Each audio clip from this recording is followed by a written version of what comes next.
ఈరోజు తెలుగుదేశం పార్టీ ఒక నూతనమైన కార్యక్రమానికి శ్రీకారం చుట్టాం.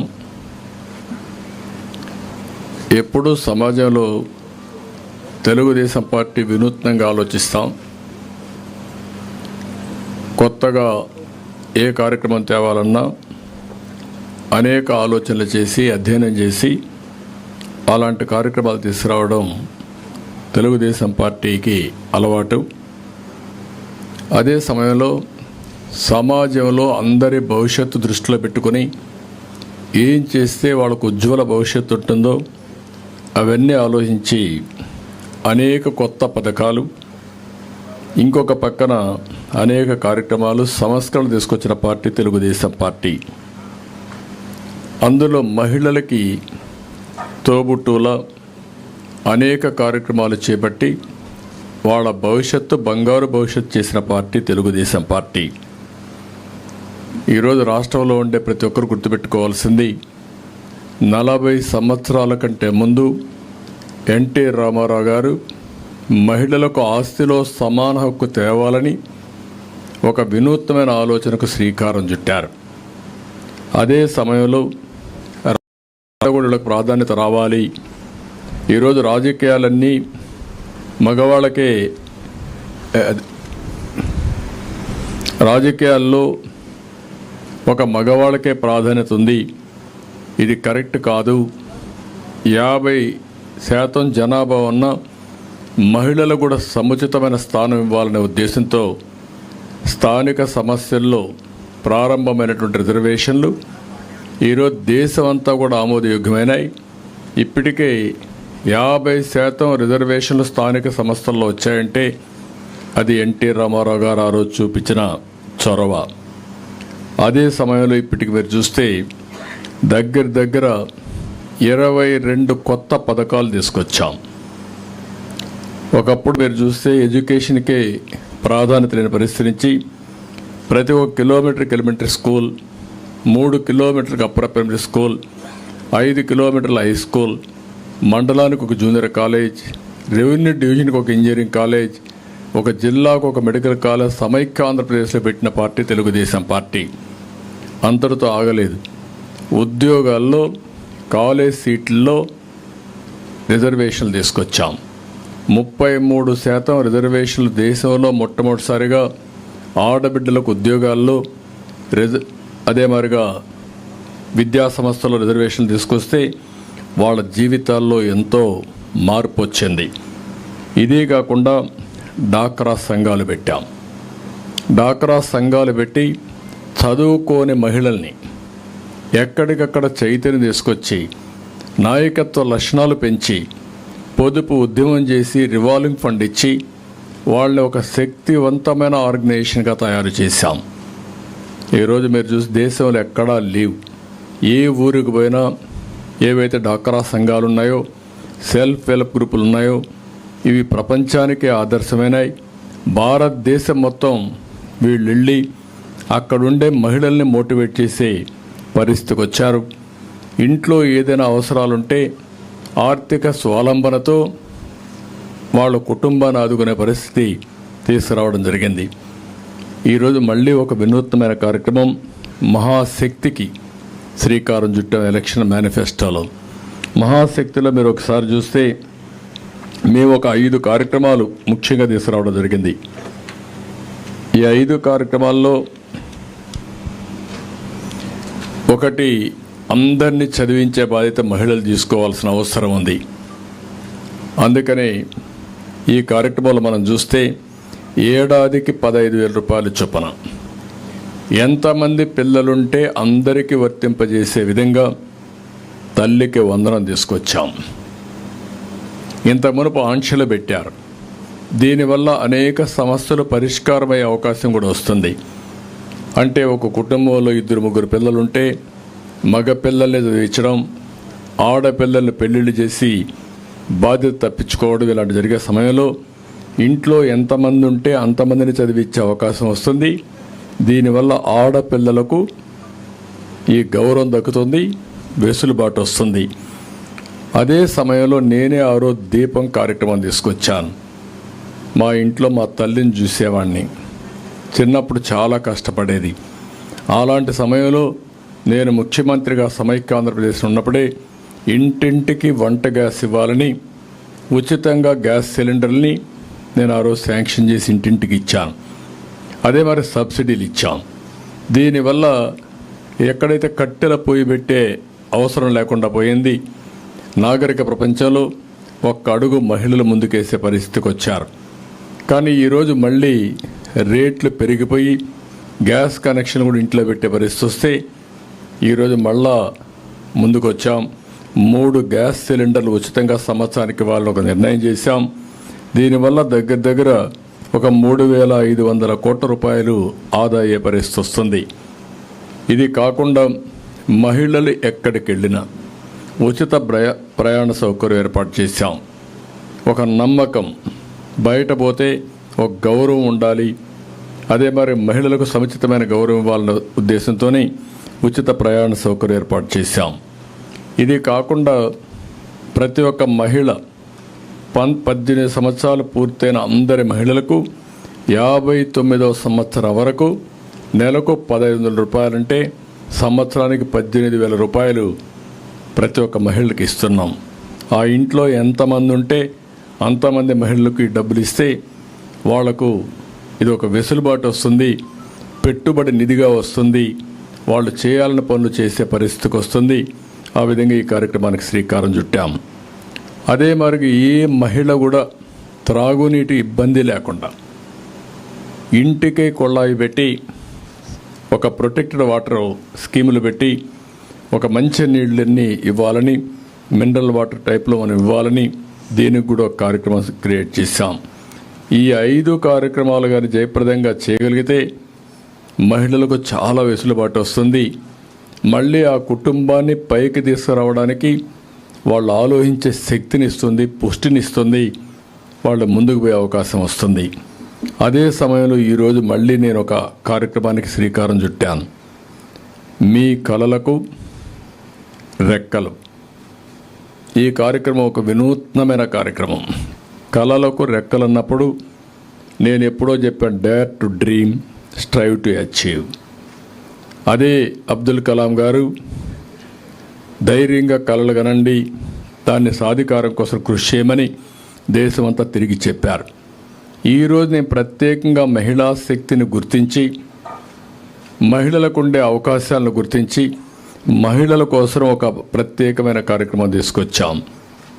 ఇది మామూలుగా అందరూ కూడా ఇంటర్మీడియట్ చదువుకోవడం, అక్కడి నుంచి పెద్దల ప్రోత్సాహం లేకుండా పోవడం, నిధుల కొరత రావడం, ప్రభుత్వాలు కూడా ఉదాసీనంగా ఉండడం, అంటే వాళ్ళకు ఆలోచనలు ఉన్నాయి, ప్రపంచంలో రాణించే శక్తి ఉంది, ప్రపంచానికి సేవ చేసే నాలెడ్జ్ ఉంది, అదే మరి ఒక కళ కూడా ఉంది వాళ్ళందరికీ.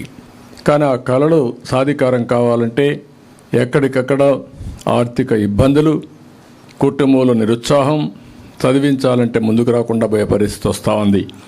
అందుకే ఈ కార్యక్రమంలో మీరు చూస్తే మొత్తం ఎవరైతే ఆడపిల్లలు చదువుకోవాలనుకుంటారో గవర్నమెంట్ స్కూల్స్ కానీ గవర్నమెంట్ ఇచ్చే స్కాలర్షిప్లని తీసుకుంటూనే ఇంకా బాగా చదువుకోవాలి, లేకుంటే శిక్షణకి వెళ్ళాలి, స్కిల్ డెవలప్మెంట్కి వెళ్ళాలి, అదనంగా నాలెడ్జ్ నేర్చుకోవాలి అనుకునే ప్రతి ఒక్కరికి ఎంత డబ్బులైనా తీసుకొని చదువుకునే విధంగా తెలుగుదేశం పార్టీ ఒక కార్యక్రమాన్ని తీసుకొచ్చాం. దీనివల్ల వాళ్ళందరూ బ్యాంకు లోన్ తీసుకుని స్వేచ్ఛగా వాళ్ళు చదువుకునే అవకాశం వస్తుంది. ఏదో స్కాలర్షిప్లు అంటే ఒక 10 కోట్లు 20 కోట్లు ఇవ్వడం, మధ్యలో దాన్ని నిలిపేయడం, వీళ్ళు చదువుకు ఆపేసే పరిస్థితికి వస్తున్నారు. ప్రపంచంలో బ్రహ్మాండమైన అవకాశాలు ఉన్నాయి. నాకు ఒక విశ్వాసం కూడా ఉంది. 25 సంవత్సరాల కంటే ముందు ఇచ్చిన విజన్ ఈరోజు ప్రపంచం మొత్తం తెలుగు కమ్యూనిటీ హైయెస్ట్ పరికాస్తా ఉంది. మీరు అమెరికాకు పోయినా, ఆస్ట్రేలియాకు పోయినా, ఆఫ్రికాకు పోయినా, ఎక్కడన్నా ఒక పాస్ట్ లొకాలిటీ ఉందంటే ఆ దేశంలో ఎక్కువ తలసరి ఆదాయం ఎవరికన్నా వస్తూ ఉందంటే అది భారతీయులు, అందులో అగ్రస్థానాన తెలుగు వాళ్ళు ఉన్నారు. ఇది గర్వకారణం. ఇందులో మళ్ళీ ఒకప్పుడు ఆడపిల్లలందరూ ఇంటికే పరిమితం అయ్యేవాళ్ళు, ఉద్యోగాలు చేసేవాళ్ళు కాదు. అంటే వీళ్ళు చదువుకోకుండా ఒక గృహిణిగా ఉండిపోయేవాళ్ళు ఈరోజు మగవారితో సమానంగా ఆడపిల్లలు పనిచేసే పరిస్థితికి వచ్చారు. నేను చాలామందిని అనేక సందర్భాల్లో ఇంటర్వ్యూలు చేశాను, ఎంక్వైరీ చేశాను. భార్యాభర్త ఇద్దరు ఐటీ ప్రొఫెషనల్స్ అయితే ఎవరికి ఆదాయం ఎక్కువ వస్తుందంటే పోటీపడి సంపాదించే పరిస్థితికి వచ్చారు. ఒక విధంగా చెప్పాలంటే చాలామందిని చూసినప్పుడు మగపిల్లల కంటే ఆడపిల్లలకే ఎక్కువ ఆదాయం వస్తూ ఉంది. అంటే దీన్ని బట్టి మనం ఆలోచించుకోవాల్సింది ఏ విషయంలో కూడా ఆడపిల్లలు తక్కువ కాదు, కానీ వాళ్ళకు మెరుగైన అవకాశాలు ఇవ్వడం, రైట్ టైంలో వాళ్ళని ప్రోత్సహించడం, వాళ్ళని ఎక్కడికక్కడగా ఎంకరేజ్ చేయగలిగితే బ్రహ్మాండంగా విజయాలు సాధించే పరిస్థితికి వస్తారు. ఈ కార్యక్రమం కోసం ఎంత డబ్బులైనా ఆ డబ్బులంతా గవర్నమెంట్ గ్యారంటీ ఇస్తాం, వడ్డీ అంతా గవర్నమెంటే కడతాం. అది 5,000 కావచ్చు, 10,000 కావచ్చు, ఎంతైనా సరే కడతాం. ఎన్ని వేల కోట్లను ఖర్చు పెడతాం. ఆ పెట్టుబడి రాష్ట్ర భవిష్యత్తు కోసం పెట్టే పెట్టుబడి, ఆడబిడ్డల భవిష్యత్తు కోసం ఖర్చు పెట్టే పెట్టుబడి. ఈ పెట్టుబడి వల్ల ఒక ఆత్మవిశ్వాసం వస్తుంది. స్కిల్ డెవలప్మెంట్ కూడా సైమల్టేనియస్గా ఇప్పటి నుంచే ఈ హై స్కూల్లో ఉన్నప్పుడే పిల్లలు ఒక ప్లానింగ్ చేసుకునే అవకాశం వస్తుంది. నేను పెద్ద అయితే ఈరోజు మనం చూస్తున్నాం. ఒకప్పుడు నేను ఐటీ చదువుకోమంటే అందరూ నవ్వారు. ఐటీ ఏంటి అని మాట్లాడేది, అదేంటి, అది ఎక్కడుందని మాట్లాడారు. ఆ రోజు నేను ప్రపంచం అంతా తిరిగి చెప్పాను, ఐటీ వల్ల మీ జీవితాల్లో మార్పు వస్తుంది. మీ పిల్లలకి ఎంత భూమి ఇస్తారనేది ముఖ్యం కాదు, ఎంత డబ్బులు ఇస్తారనేది ముఖ్యం కాదు, ఎంత బాగా చదివిస్తారనేది చాలా ముఖ్యం. ఆ చదువు వాళ్ళ ప్రయోజకులు చేస్తుంది. మీరిచ్చే ఆస్తి కంటే 100 లక్ష రెట్లు ఆస్తి సంపాదించే శక్తి, మేధోశక్తి విద్య వల్ల వస్తుందని చెప్పేవాడిని. దాంతో చాలామంది ఊర్లో నుంచి, పల్లెటూరులో నుంచి టౌన్కి వచ్చి అక్కడ పిల్లలను చదివించడం మొదలుపెట్టారు. ఆ పెట్టుబడి ఈరోజు బ్రహ్మాండంగా ఉపయోగపడి వీళ్ళు విదేశాలకు సెటిల్ అయ్యి అక్కడ డబ్బులు సంపాదించి ఆ డబ్బులు ఖర్చు పెట్టి ఇంట్లో ఇల్లంతా ఊర్లో ఇల్లు కట్టడం, పేరెంట్స్కి ఒక కారు తీసేయడం, వాళ్ళు కూడా హాలిడేస్ రావడం, ఇంట్లో వాళ్ళతో గడపడం, ఇలాంటివన్నీ జరిగే పరిస్థితి వచ్చింది. ఒక విధంగా చాలామంది నన్ను విమర్శిస్తూ ఉంటారు, మీ వల్ల తెలుగుదేశం పార్టీ ఓట్లన్నీ కూడా విదేశాలకు వెళ్ళిపోయినాయి, దీనివల్ల నష్టపోయారని. నేను నష్టపోయాను, కానీ అదే నా సంకల్పం. అందుకనే ఈరోజు నేను చేసే పని ఆడబిడ్డల వెలుగు కోసరం, ఒక భవిష్యత్తు కోసరం. భవిష్యత్తులో ఎక్కడ పోయినా ఒకప్పుడు మీరు చూస్తే నేను ఆ రోజు చదువుకోమంటే కూడా ఆడపిల్లల పెళ్ళిళ్ళు చేయాలంటేనే అది ఒక సమస్యగా తయారయ్యేది. అలాంటిది ఈరోజు వరకట్నం రివర్స్ ఇచ్చే పరిస్థితికి వచ్చారు. ఆడపిల్లల్ని కట్నం అడిగే పరిస్థితులు లేరు. ఏ తల్లి అయినా సరే, ఏ తండ్రి అయినా సరే, నేను అడుగుతున్నా, ఒకే క్వశ్చన్ అడుగుతున్నా, ఆడబిడ్డల పరిస్థితి 25 సంవత్సరాల కంటే ముందు ఎట్లుంది, ఈరోజు ఎట్లుంది, మీ గుండె మీద చేసుకొని చెప్పమని కోరుతున్నా. ఏ ఆడబిడ్డ అయినా, ఐటీ చదువుకున్న ఆడబిడ్డ కానీ, బాగా చదువుకున్న ఆడబిడ్డ ఉంటే కట్నాలు అడిగే పరిస్థితి ఉందని అడుగుతున్నా. ఒకప్పుడు మగపిల్లలు ఆడపిల్లల్ని సెలెక్ట్ చేసుకునే పరిస్థితి నచ్చితే, ఈరోజు ఆ పరిస్థితి లేదు.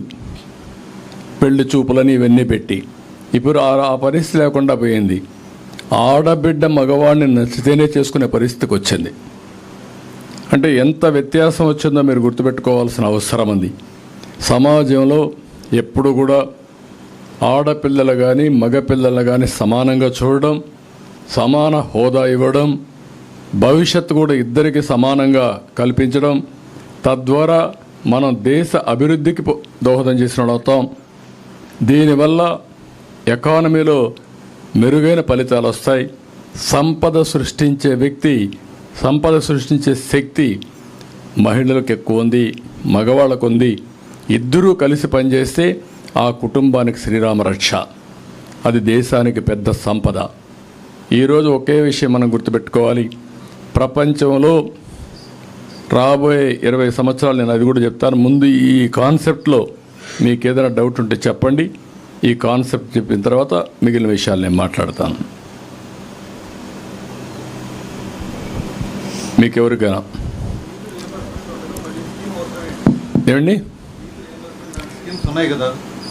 స్టేట్ రియంబర్స్మెంట్ ఇచ్చేది డిగ్రీ వరకు ఇచ్చి వదిలేస్తున్నాం, లేదంటే పీజీ వరకు వాళ్ళకు నచ్చిన కోర్సులకు ఇస్తున్నాం. ఎండీలకు పోవాలన్నా విదేశాలకు పోవాలన్నా ఎక్కడ డబ్బులు లేవు. వీళ్ళ టాలెంట్ ఎలిమెంటరీ స్కూల్కో హై స్కూల్కో పరిమితం చేయడం కరెక్ట్ కాదు. ఈరోజు డబ్బులుండే వాళ్ళు 50 లక్షలు 20 లక్షలు 30 లక్షలు పెట్టుబడి పెట్టి best universities in the world పంపిస్తున్నారు. నేను అందుకే విదేశ విద్యా విధానం తీసుకొచ్చాను. ఆ విదేశ విద్య కూడా కొంతమందికే పరిమితం అవుతుంది. 1,000 కోట్ల రూపాయలు ఇవ్వాలంటే ఇవ్వలేనప్పుడు కనీసం ఆ 1,000 కోట్ల రూపాయలు పెట్టుబడి మనం పెట్టే పరిస్థితి వస్తే కనీసం ఇంట్రెస్ట్ ఇచ్చి గ్యారంటీ ఇవ్వగలిగితే వీళ్ళు అక్కడ చదువుకున్న తర్వాత 4-5 ఏళ్లలో దానికంటే 100 రెట్లు ఎక్కువ సంపాదిస్తారు. 100 రెట్లు ఎక్కువ సంపాదిస్తే ఈ 4-5 లక్షలు 20 లక్షలు 10 లక్షలు కట్టడం పెద్ద కష్టం కాదు. ఒక స్టార్టప్ కంపెనీ, ఒక ఆలోచన, ఒక ఇన్నోవేషన్ వస్తే దాంతో ఎక్కడికో ఊహించిన ఫలితాలు వస్తున్నాయి. ఈరోజు కెరియర్ ప్రారంభంలోనే మంచి యూనివర్సిటీలు మీరు చదువుకుంటా ఉంటే ప్లేస్మెంట్ వచ్చి ఆటోమేటిక్గా మిమ్మల్ని ఫైనల్ ఇయర్ అవుతారు రమ్మని చెప్పి ప్లేస్మెంట్ ఆర్డర్ ఇస్తున్నారు. ఇప్పుడు ఫర్ యానం ఎంత ప్యాకేజ్ ఇచ్చే పరిస్థితికి వచ్చేసారు. సంవత్సరం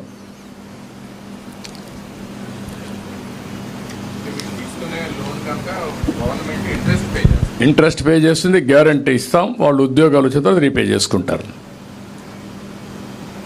మళ్ళా మామూలుగా ఉండే స్కీములు అవన్నీ ఉంటాయి. ఇది ప్రత్యేకమైన స్కీమ్ అనమాట. Above that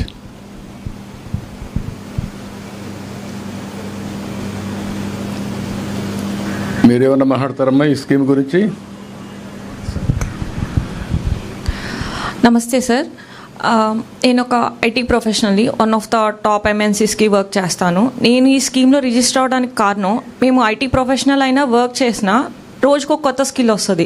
we have to enhance our skills. So ఆ స్కిల్స్ ఎన్హాన్స్ చేయడానికి ఇంటర్నల్ సర్టిఫికేషన్స్ కొన్ని కంపెనీ ప్రొవైడ్ చేస్తుంది, కొన్ని ఎక్స్టర్నల్ సర్టిఫికేషన్స్ ఉంటాయి. అవి కొంచెం ఎక్కువ కాస్టే ఉంటాయి, మోర్ దాన్ 1 lakh 2 lakhs ఉంటాయి ఆ సర్టిఫికేషన్స్ కంప్లీట్ చేయడానికి. సో అవి కంపెనీ నుంచి ఫండ్స్ రావు. మాకు ఇలాంటి స్కీమ్స్ ఎలా ఉపయోగపడతాయి అంటే, లైక్ మా శాలరీలోంచి మనీ యూజ్ చేసి అంత పెట్టడం ఎందుకు అని ఒక్కొక్కసారి ఆగిపోతాం సార్ సర్టిఫికేషన్స్ చేయకుండా. బట్ ఈ స్కీమ్ ద్వారా మెల్లగా రీపే చేసుకోవచ్చు అండ్ వితౌట్ ఇంట్రెస్ట్ కాబట్టి మాకు చాలా బెనిఫిట్ ఉంటుంది. మా ప్రొఫెషనల్లో కూడా మేము ఇంకా పైకి వెళ్ళడానికి ఉపయోగపడుతుంది sir. Thank you so much sir ఇలాంటి ఆలోచనతో ముందుకు వచ్చినందుకు. ఇంకెవరన్నా మాట్లాడతారమ్మా మీరు? Anybody want to say anything? Girls.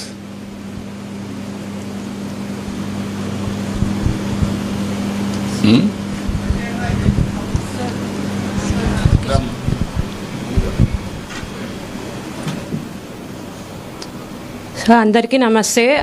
నేను ఒక IT professional in the sense of I'm working in the biomedical background.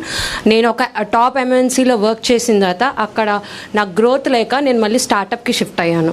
So ఇక్కడ ఏంటంటే ఈ పథకం అనేది ఓన్లీ ఐటీ ప్రొఫెషనల్స్కే ఉపయోగపడుతుందా, లేకపోతే ఇంకా అదర్ దాన్ మనకి ఓన్లీ ఐటీ ఇండస్ట్రీ కాదండి, ఇంకా చాలా ఇండస్ట్రీస్ ఉంటాయి. Like I'm working as biomedical, agriculture, networking, చాలా అంటే చాలా ఉంటాయి.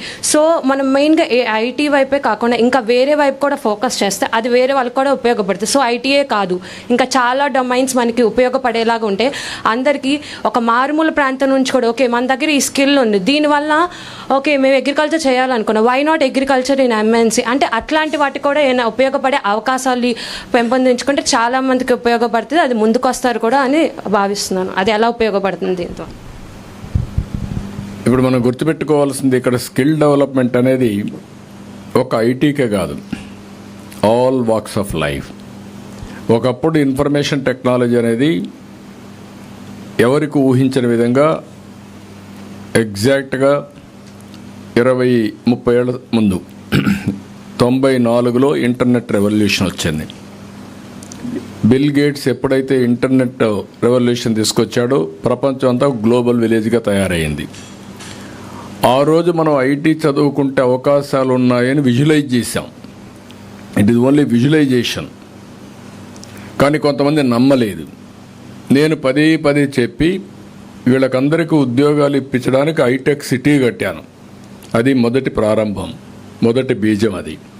ఎప్పుడైతే హైటెక్ సిటీ కట్టారో దానికి కావలసిన రిసోర్సెస్ కావాలి. అంటే పని చేసే వాళ్ళకు ఉద్యోగాలు ఇవ్వాలి, చదువుకోవడానికి కాలేజీలు కావాలి. అప్పుడు బ్యాక్వర్డ్ ఫార్వర్డ్ ఇంటిగ్రేషన్ మొదలుపెట్టాను. మొట్టమొదటిసారిగా నేను అమెరికాకి వెళ్ళి 16 రోజులు ఆల్ ఎంఎన్సీలు, మీరు చెప్పే మల్టీనేషనల్ కంపెనీస్ అన్నీ కలిశాను. 14 రోజులు అందరినీ కలిసి మన స్ట్రెంగ్త్ ఏంటో, మీ శక్తి ఏంటో ఆ రోజు నేను ప్రపంచం మొత్తం గుర్తించే విధంగా చెప్పాను. వాళ్ళందరూ మేము కంపెనీలు పెట్టడానికి ముందుకు వస్తామని వచ్చారు. దాంతోనే ప్రారంభమైంది హైటెక్ సిటీ. తర్వాత నెంబర్ ఆఫ్ కంపెనీస్ వచ్చాయి. అదే సమయంలో ఏ విధంగా చదువుకోవాలి మీరందరూ? ఎక్కడ కాలేజీలు ఉన్నాయి? లేవు. అప్పుడు 30 కాలేజీలు 25 కాలేజీలు ఉన్నాయి. అక్కడి నుంచి నేనే ఆ ఫైల్స్ మోసుకొని ఢిల్లీకి వెళ్ళి ఏదైతే ఆ రోజు medical education technical education council ఉంటే వాళ్ళ దగ్గరికి వెళ్ళి నేను చేశాను. ఇప్పుడు కూడా జ్ఞాపకం నాకు. కర్ణాటకలో ఒక అతను ఉండేవాడు ఆ రోజు ఈ యొక్క దీనికి హెడ్గా. ఆయన దగ్గర పోయి మొత్తం చేయించాను. చేయించిన తర్వాత ప్రతి ఒక్క రెవెన్యూ డివిజన్కి ఒక ఇంజనీరింగ్ కాలేజీ పెట్టాం. ఆ కాలేజ్ చూసినప్పుడంతా మీకు గుర్తొచ్చేది నేను ఈ కాలేజీ చదువుకోవాలని. అక్కడి నుంచి ప్రారంభమైంది. మీరు చదువుకున్నారు, ఉద్యోగాలు వచ్చాయి. బిగినింగ్లో మీరు ఉద్యోగాలు చేసేవాళ్ళు. ఉద్యోగాలు చేసినప్పుడు నేను చెప్పేవాడిని, ఉద్యోగం చేయడం కాదు, జాబ్ వర్క్ కాదు. అప్పట్లో అమెరికాలో రాత్రుల్లో డాక్టర్లు అందరూ పనిచేస్తే ప్రిస్క్రిప్షన్ ఇస్తే తెల్లవారితో మీరంతా టైపింగ్ చేసేవాళ్ళు. ఇది కాదు, కావాల్సింది ప్రోడక్ట్స్ తయారు చేయాలని చెప్పేవాడిని. తర్వాత ప్రోడక్ట్స్కి వచ్చారు. ప్రోడక్ట్స్ అయిన తర్వాత నేను చెప్పాను, మీరు ఉద్యోగం కోసం కాదు, ఉద్యోగాలు ఇచ్చే శక్తి మీకు రావాలి. అంటే ఏంటి? మీరే 10 మందికి ఉద్యోగాలు ఇవ్వాలి. అక్కడే స్టార్టప్ కంపెనీలు వచ్చాయి. ఈరోజు మీరు చూస్తే ఒకప్పుడు ఇవన్నీ లేవు. క్లౌడ్ ఫండింగ్ అనో లేదంటే క్లౌడ్ డేటా సెంటర్స్ అనో ఇవన్నీ లేవు. ఇప్పుడు అన్నీ వచ్చేసాయి. ఇప్పుడు రాబోయే రోజుల్లో ఆర్టిఫిషియల్ ఇంటెలిజెన్స్ వచ్చింది. ఏంటి ఆర్టిఫిషియల్ ఇంటెలిజెన్స్? ఏ డెసిషన్ అయినా సరే తీసుకోవాలంటే ఆర్టిఫిషియల్ ఇంటెలిజెన్స్ ఉపయోగిస్తే 90% అక్యురసీ ఆఫ్ డెసిషన్ మేకింగ్కి వస్తారు మీరు. ప్రపంచంలో ఉండే నాలెడ్జ్ అంతా కంప్యూట్ చేసి మీరు ఏ నిర్ణయం తీసుకోవాలన్నా కరెక్ట్ నిర్ణయం ఏదని అడిగితే మీకు నిర్ణయం వచ్చే పరిస్థితికి వస్తుంది. చదువులో కానీ, వ్యవసాయం కానీ, ఇంకొకటి కానీ. దానివల్ల ఇప్పుడు నిర్ణయాలు చేసే నాయకుడు కానీ మంచివాడైతే మంచి నిర్ణయం చేస్తే 70-80% కరెక్ట్గా ఉంటుంది. కొంతమంది 20%, 10%. అందుకే ఈ ఇబ్బందులు వస్తున్నాయి. భవిష్యత్తులో నిర్ణయం చేయడం, ఏ నిర్ణయం మంచి నిర్ణయం నిర్ణయించుకోవడానికి 80-90% మీకు డెసిషన్ వచ్చేస్తుంది. అక్కడి నుంచి మీరు ఒక 5% మైండ్ అప్లై చేసి ఇది రైటా రాంగా జడ్జిమెంట్ తీసుకుంటే సక్సెస్ రేట్ పెరుగుతుంది. ఆ సందర్భంలో మీరు చూస్తే ప్రపంచమే మారబోతూ ఉంది. సర్వీస్ సెక్టర్లో ఇండియన్స్, మన వాళ్ళు భారతీయులు ప్రపంచం అంతా వెళ్ళిపోయారు. ఇప్పుడు ఆ అమ్మాయి చెప్పినట్టు ఇది ఐటీకే పరిమితం కాదు.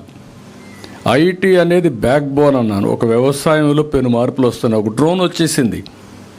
డ్రోన్ వచ్చి ఇప్పుడు మనం అనవసరంగా పెస్టిసైడ్ కొడతానే ఉంటాం. అనవసరంగా కొట్టక్కర్లేదు.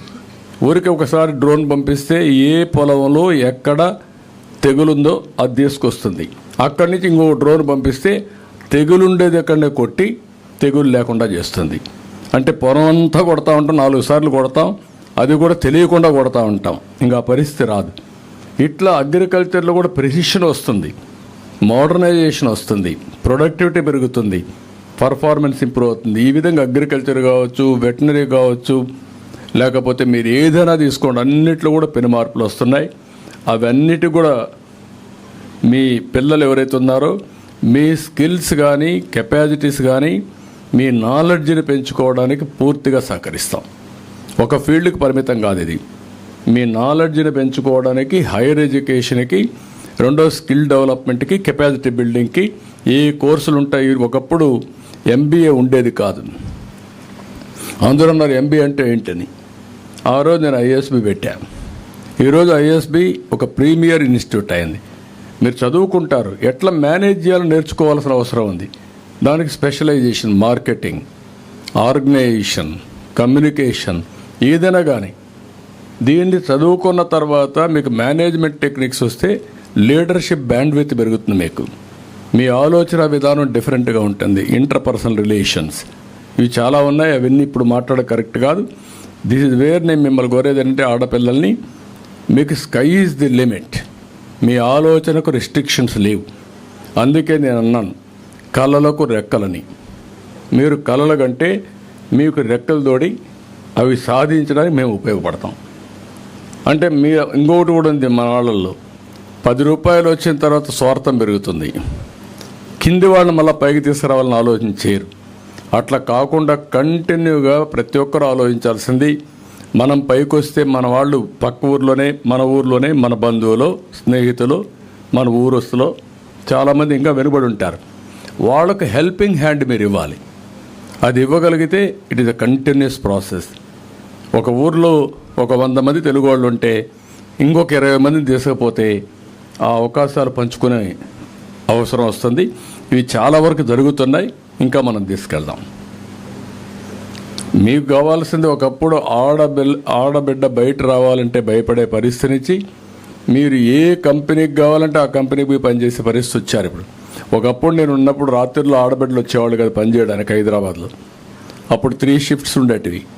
నేనే ఫస్ట్ టైం భారతదేశంలో 3 షిఫ్ట్లు పెట్టి ఆడపిల్లలకు ప్రొటెక్షన్ ఇచ్చి రావడానికి పోవడానికి ట్రాన్స్పోర్ట్లు ఇవన్నీ పెట్టి ఆ రోజు మేము ఇచ్చాం. దానివల్ల నైట్ షిఫ్ట్లో కూడా మీరు పనిచేసే పరిస్థితికి వచ్చారు. ఇప్పుడు ఏ కంపెనీకి పోయినా మగవాళ్ళ కంటే ఆడవాళ్ళే ఎక్కువ పనిచేసే పరిస్థితికి వచ్చారు. ఇదే ఒక ట్రాన్స్ఫర్మేషన్. ఇది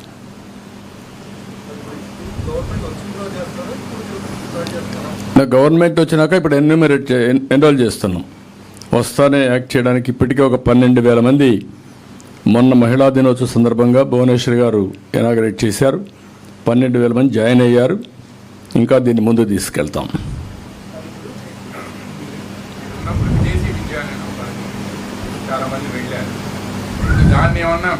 అది కూడా తగ్గించాం. అవి కూడా ఉంటాయి, 2 ఉంటాయి.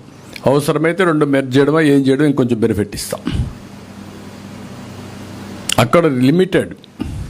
ఇప్పుడు అక్కడ ఏంటంటే సెలక్షను, కోరికలు ఉండేవాళ్ళు ఒక 2-3 వస్తే మళ్ళీ పై రివ్యూలు అవన్నీ ఉంటాయి. ఇక్కడ అట్ట కాదు. ఎవరు చదువుకోవాలన్నా మీరు బ్యాంక్ దగ్గరికి వెళ్తే గవర్నమెంట్ కోఆర్డినేట్ చేసి ఎంత డబ్బులైనా ఏ కోర్సుకైనా మీకు ఇచ్చే బాధ్యత తీసుకుంటాం. అక్కడ లిమిటెడ్ యూనివర్సిటీస్ అన్నీ ఉంటాయి, ఇక్కడ అవన్నీ ఏమి ఉండవు. అందరూ చదువుకోవాలంటే చాలా డబ్బులు అవుతుంది ప్రపంచం అంతా వెళ్ళి. కానీ వాళ్ళు సంపాదించే డబ్బులు నాలెడ్జ్ వచ్చిన తర్వాత మల్టిప్లైర్ ఎఫెక్ట్లో ఉంటుంది. You cannot measure it. ఒక వ్యక్తి 10 ఏళ్లలో $1 బిలియన్ కంపెనీలు పెట్టేస్తున్నారంటే that is the power of knowledge, that is the power of education. Okay, then ఇది వదిలిపెట్టి ఇంక మాట్లాడతాను నేను. కూర్చోండమ్మా, మీరు మీ ముందర రాజకీయాలు మాట్లాడితే బాగాలేదు.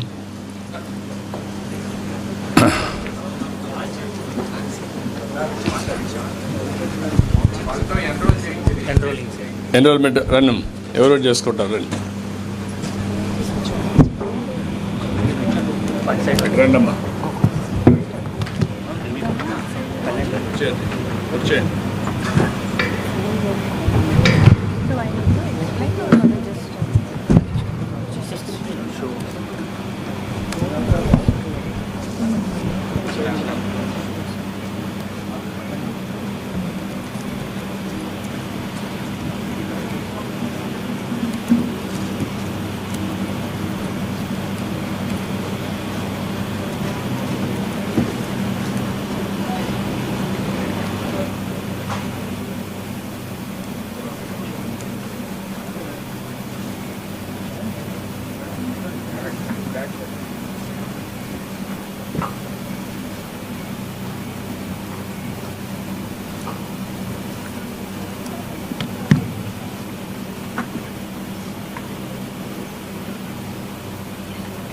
ఏమంటారు?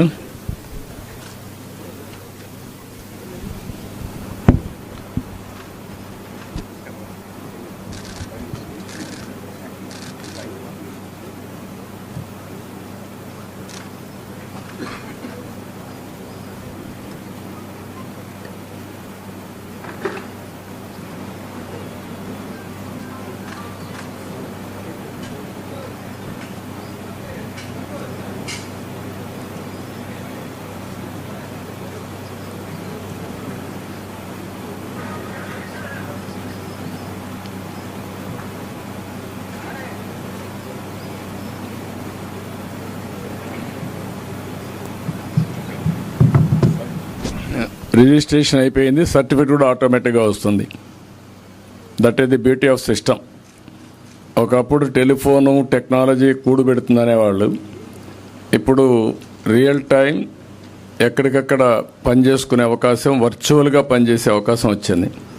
దీంట్లో నాకు ఆనందం ఏంటంటే టెలికమ్యూనికేషన్ సెక్టర్ని డీరెగ్యులేషన్కి ఆద్యుడు నేను. నా రిపోర్ట్ బేస్ చేసే ఈరోజు టెలికమ్యూనికేషన్, ఒకప్పుడు బిఎస్ఎన్ఎల్ ఉంటే అది తీసేసి కాంపిటీషన్ తీసుకొచ్చారు, సంస్కరణ తీసుకొచ్చారు. రెండోది, ఇటీవల కాలంలో నేను నరేంద్ర మోడీ గారి నాయకత్వంలో ఒక కమిటీ వేసే డిజిటల్ కరెన్సీ నేనే రిపోర్ట్ ఇచ్చాను. ఆ డిజిటల్ కరెన్సీ ఇచ్చిన తర్వాత ప్రపంచంలోనే ఈరోజు డిజిటల్ కరెన్సీలో హైయెస్ట్ ట్రాన్సాక్షన్స్ ఇండియా. రాబోయే రోజుల్లో ప్రపంచంలో ఎన్ని జరుగుతాయి, మన దగ్గర ఎన్ని జరుగుతాయి. ఇప్పుడు మీరు చూస్తున్నారు పిల్లలు ఎంత నీట్గా మొత్తం with in no time they are able to complete it. కొన్ని లక్షల కోట్ల ట్రాన్సాక్షన్ చేసే పరిస్థితికి వచ్చింది. అందుకే నేను చెప్పింది, రాబోయే రోజుల్లో టెక్నాలజీ ఏ విధంగా మారిపోయింది అనేదానికి. ఒకప్పుడైతే లైట్నింగ్ కాల్ అంటే ఒక వారానికి వచ్చేది, కొన్ని కాల్స్ వచ్చేటివే కాదు. ఓకే అమ్మా, గుడ్, బాగా చేస్తున్నారు. అందరూ ఎన్నిమిరేట్ చేసుకోండి అమ్మా. Thank you. ఓకే అమ్మా, థ్యాంక్ యూ.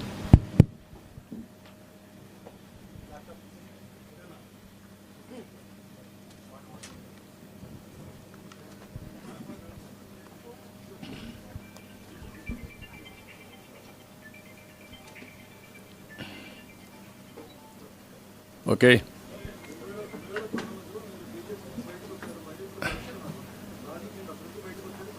వస్తున్నా, దానికే వస్తున్నా. ఎందుకంటే నేను ఆ ప్రోగ్రాం చేసి వెళ్ళిపోతే మీరు అనుకుంటారు సమాధానం చెప్పలేదని, రాష్ట్ర ప్రజానీకం కూడా. ఈరోజు 2024 ఎన్నికలు తొందరలో వస్తున్నాయి. ఒక 2-3 రోజులు నోటిఫికేషన్ కూడా వస్తుంది. ఈరోజు మా యొక్క ఆలోచన ఒకటి, ప్రజలు గెలవాలి, రాష్ట్రం నిలబడాలి. ఇది 2024లో జరిగే ఎన్నికల్లో జరగబోయేది. ఎప్పుడు కూడా రాజకీయాలు అనేటివి కోయలేషన్ పెట్టుకున్నా, లేకపోతే ఇండివిజువల్గా పోటీ చేసినా, ప్రజలకు మనం ఏమి మేలు చేస్తున్నాం, వాళ్ళ జీవితాలు ఏ విధంగా మారుస్తున్నాం, ఏ పబ్లిక్ పాలసీ తీసుకుంటే ఇమ్మీడియట్గా షార్ట్ టర్మ్లో, లాంగ్ టర్మ్లో వాళ్ళ జీవితాల్లో మార్పు వస్తుంది అనేది చాలా ముఖ్యం. ఒకప్పుడు ఇండియాలో సంస్కరణలు లేవు, ప్రపంచం అంతా ఎగతాళి చేసేవాళ్ళు. ఇండియా అంటే హిందూ రేట్ ఆఫ్ గ్రోత్ అంటే 2%. దీని మీద మనం ఒకసారి అధ్యయనం చేసినప్పుడు ప్రజల తప్పు కాదు ఇది, ప్రభుత్వం అమలు చేసిన విధానాల తప్పు. 91 ఫస్ట్ టైం మనకు ఆర్థిక సంస్కరణలు వచ్చాయి. ఆర్థిక సంస్కరణలు వచ్చే సమయంలో మీరు ఒక్కసారి ఆలోచిస్తే, అప్పటి వరకు ఒకే పార్టీ మొనోపలి, రాజకీయాల్లో కాంగ్రెస్ పార్టీ మొనోపలి ఉండేది, ఏక పార్టీ. కానీ ఫలితాలు మాత్రం చాలా తక్కువగా వచ్చేటివి. ఒక చిన్న రోడ్డు వేయాలన్నా, ఒక చిన్న ఇరిగేషన్ ప్రాజెక్ట్ కట్టాలన్నా డబ్బులు ఉండేవి కాదు. అందుకే గుంతల రోడ్లు చాలా గందరగోళంగా ఉండేటివి. అదే భారతీయులు ఒకప్పుడు ప్రపంచంతో వెలిగారు, ప్రపంచం అంతా వచ్చి మన దగ్గర చదువుకున్నారు. అలాంటి నాగరికత పోయి మళ్ళా మనం ఎక్కడో వెనక్కి వెళ్ళిపోయే పరిస్థితికి వచ్చాం. ఒక్క సంస్కరణలు పివి నరసింహరావు గారు చేసింది, ఆ రోజు కంపల్షనా, ఆప్షనా అవన్నీ వదిలిపెట్టిన కానీ ధైర్యంగా తీసుకొచ్చిన సంస్కరణలు దేశానికి ఒక శ్రీరామ రక్షగా మారాయి. అందుకే నేను ఎప్పుడూ చెప్పేవాడిని, 91 కంటే ముందు 91 తర్వాత మనం కంపేర్ చేసుకుంటే రాజకీయ విశ్లేషణ చాలా సంవత్సరాల ముందు అయితే సింగిల్ పార్టీ డామినేషన్ ఉండేది. సంస్కరణలు వచ్చిన తర్వాత సంస్కరణలు తెచ్చినప్పుడు కూడా మైనారిటీ గవర్నమెంట్ పివి నరసింహరావు గారు, ఆ తర్వాత కోయిలేషన్ గవర్నమెంట్స్. భారతదేశం శక్తి ప్రపంచమంతా గుర్తించిందంటే ఈ సంస్కరణల ఫలితాలే. ఈరోజు సంపద సృష్టించడంలో మన వాళ్ళంతా కూడా బ్రహ్మాండంగా తయారారంటే ఈ సంస్కరణల ఫలితాలు. నాకు బాగా జ్ఞాపకం, నేను ముఖ్యమంత్రి కొత్త రోజుల్లో కరెంట్ ఎప్పుడు వస్తుందో కరెంట్ ఎప్పుడు పోతుందో తెలియదు. మా వాళ్ళు ఎంత ఇన్ఎఫిషియెంట్గా ఉండేవాళ్ళు అంటే అప్పుడు డిపార్ట్మెంట్ చాలా భయంకరంగా ఉండేటి. హైదరాబాద్లో విద్యుత్ సౌధ ఉంది, ఎలక్ట్రిసిటీ డిపార్ట్మెంట్. సమ్మర్ వస్తే నలుమూలల నుంచి రైతులు వచ్చి ధర్నాలు చేస్తూ ఉండేవాళ్ళు. కరెంట్ ఇవ్వాలి, మా పంటలు పండించండి, ఎండిపోకుండా చూడమని చేసే పరిస్థితి. మా అసెంబ్లీ ఎప్పుడూ కూడా బడ్జెట్ సెషన్ ఉంటుంది, బడ్జెట్ సెషన్ అంతా కూడా దీంతోనే పోయేది. అలాంటి పరిస్థితి నుంచి ఒక్క సంస్కరణ తీసుకొచ్చాం. అది 99లో భారతదేశం ఫస్ట్ టైం విద్యుత్ సంస్కరణ నేనే నాంది పలికాను. రెగ్యులేటరీ కమిషన్ వచ్చింది కూడా ఫస్ట్ టైం ఎలక్ట్రిసిటీ డిపార్ట్మెంట్లో. ఇప్పుడుండే distribution companies, generation companies, transmission company, ఇవన్నీ రెగ్యులేట్ చేయడానికి రెగ్యులేటరీ కమిషన్ కూడా సెటప్ చేశాం.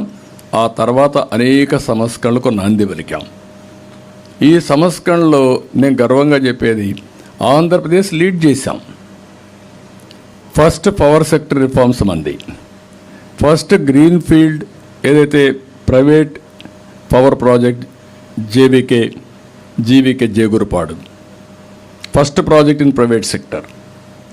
అదే సమయంలో first airport, green field airport Hyderabad. అంత మునుపంతా గవర్నమెంట్ కట్టేవాళ్ళు. దాంతో మొత్తం మారిపోయింది. ₹1 పెట్టుబడి లేదు, గవర్నమెంట్కి ఆదాయం వస్తూ ఉంది, వాళ్ళు అప్పు తెస్తున్నారు, మనం పర్మిషన్లు ఇస్తున్నాం. ఆ ఒప్పంద ప్రకారం బ్రహ్మాండంగా వాళ్ళు రన్ చేసే పరిస్థితికి వచ్చారు. ఎక్స్పాన్షన్ కూడా ప్రాబ్లం లేదు, ముందుకు వెళ్ళిపోతున్నాయి.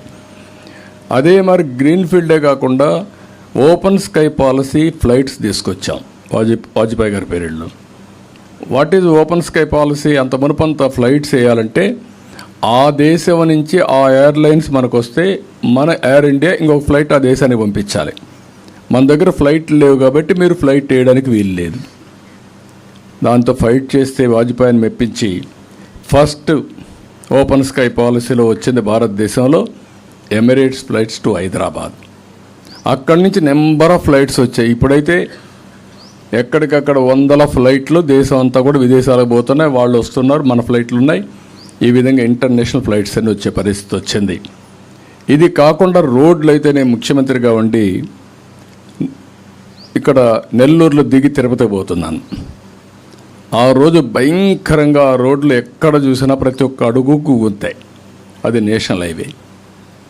నేను పోతానే రివ్యూ పెట్టుకునే సీఎం ఏంటా ఎందుకు దరిద్రంగా ఉన్నాయని నేషనల్ హైవే డిపార్ట్మెంట్ ఇద్దరిని పిలిపి తిడితే మమ్మల్ని ఏం చేయమంటారు సార్, మా దగ్గర డబ్బులు లేవన్నారు. రాష్ట్ర ప్రభుత్వాన్ని అడిగాను, మీరన్నా రిపేర్ చేయించారు, మా దగ్గర మేము ఎట్లా ఇస్తాం సార్, మేము ఇవ్వలేమన్నారు.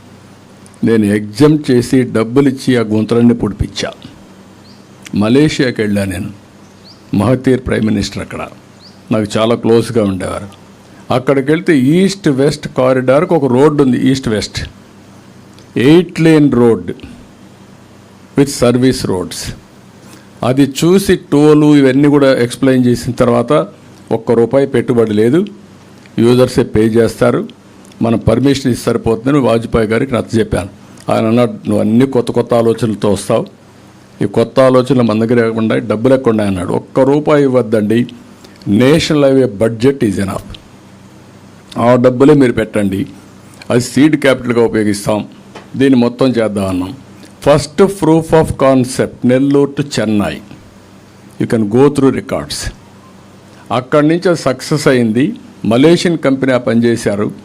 అక్కడి నుంచి దేశం అంతా కూడా ఈరోజు బ్రహ్మాండంగా రోడ్లు వచ్చాయి.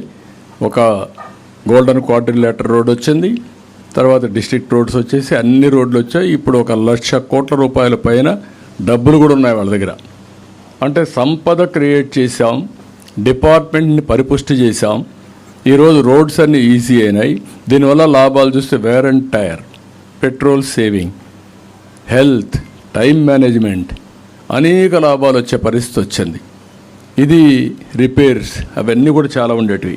అంటే నేనేమంటున్నానంటే ఇవన్నీ వచ్చి ఈరోజు దేశం, నాకు ఏమాత్రం డౌట్ లేదు, ఈరోజు కూడా మళ్ళీ చెప్తున్నా, ఇంకా కొన్ని సమస్యలు అనుకున్నాయి, ఆ సమస్యలను హ్యాండిల్ చేయాలి. బట్ 2047కి ఏదైతే ప్రధానమంత్రి గారు ఇప్పుడు మాట్లాడుతున్నారో 2047 వికసిత్ భారత్ ఇది జరుగుతుంది. డెవలప్డ్ కంట్రీగా ఇండియా తయారవుతుంది. ఇండియన్స్ చెప్తున్నా మళ్ళీ, ఇండియన్స్ ప్రపంచమంతా నెంబర్ 1 కమ్యూనిటీగా ఉంటారు వెల్త్ క్రియేషన్లో. ఒకప్పుడు బ్రిటిష్ వాళ్ళు ఇండియాకు వచ్చి వ్యాపారం చేసి ఇండియాని కాన్కర్ చేశారు. ఇంకా రాబోయేది మన వాళ్ళు మేధాశక్తితో విదేశాలకు వెళ్ళి ఆ దేశంలో సేవలు చేసి కార్పొరేట్ రంగంలో, పబ్లిక్ రంగంలో అంటే రాజకీయాల్లో, వ్యాపారాల్లో నెంబర్ 1గా తయారవుతారు. దీనివల్ల డబ్బులు విపరీతంగా వస్తాయి. అంటే మనం సర్వీసుల ద్వారా ప్రపంచాన్ని శాసించబోతున్నాం, ప్రపంచాన్ని రూల్ చేయబోతున్నాం. ఒక కంట్రీ కాదు, ఒక 150-200 కంట్రీలో ఇది జరగబోతుంది. మినిమం 100 కంట్రీస్లో ఇప్పటికే ఆ సిమ్టమ్స్ కనపడొస్తున్నాయి. Indians all over the world number 1గా ఉంటారు. ఇండియా 2047కి 1 కానీ లేకపోతే 2లో ఉంటాం. బాగా చేస్తే నెంబర్ 1 ఉంటాం. దానికి కలిసి వచ్చిన ఫ్యాక్టర్స్ మీరు ఆలోచిస్తే మనం తీసుకున్న ఎకనామిక్ రిఫార్మ్స్, ఆ ఎకనామిక్స్ వల్ల ఆంటర్ప్రెన్యూర్స్ పెరిగారు.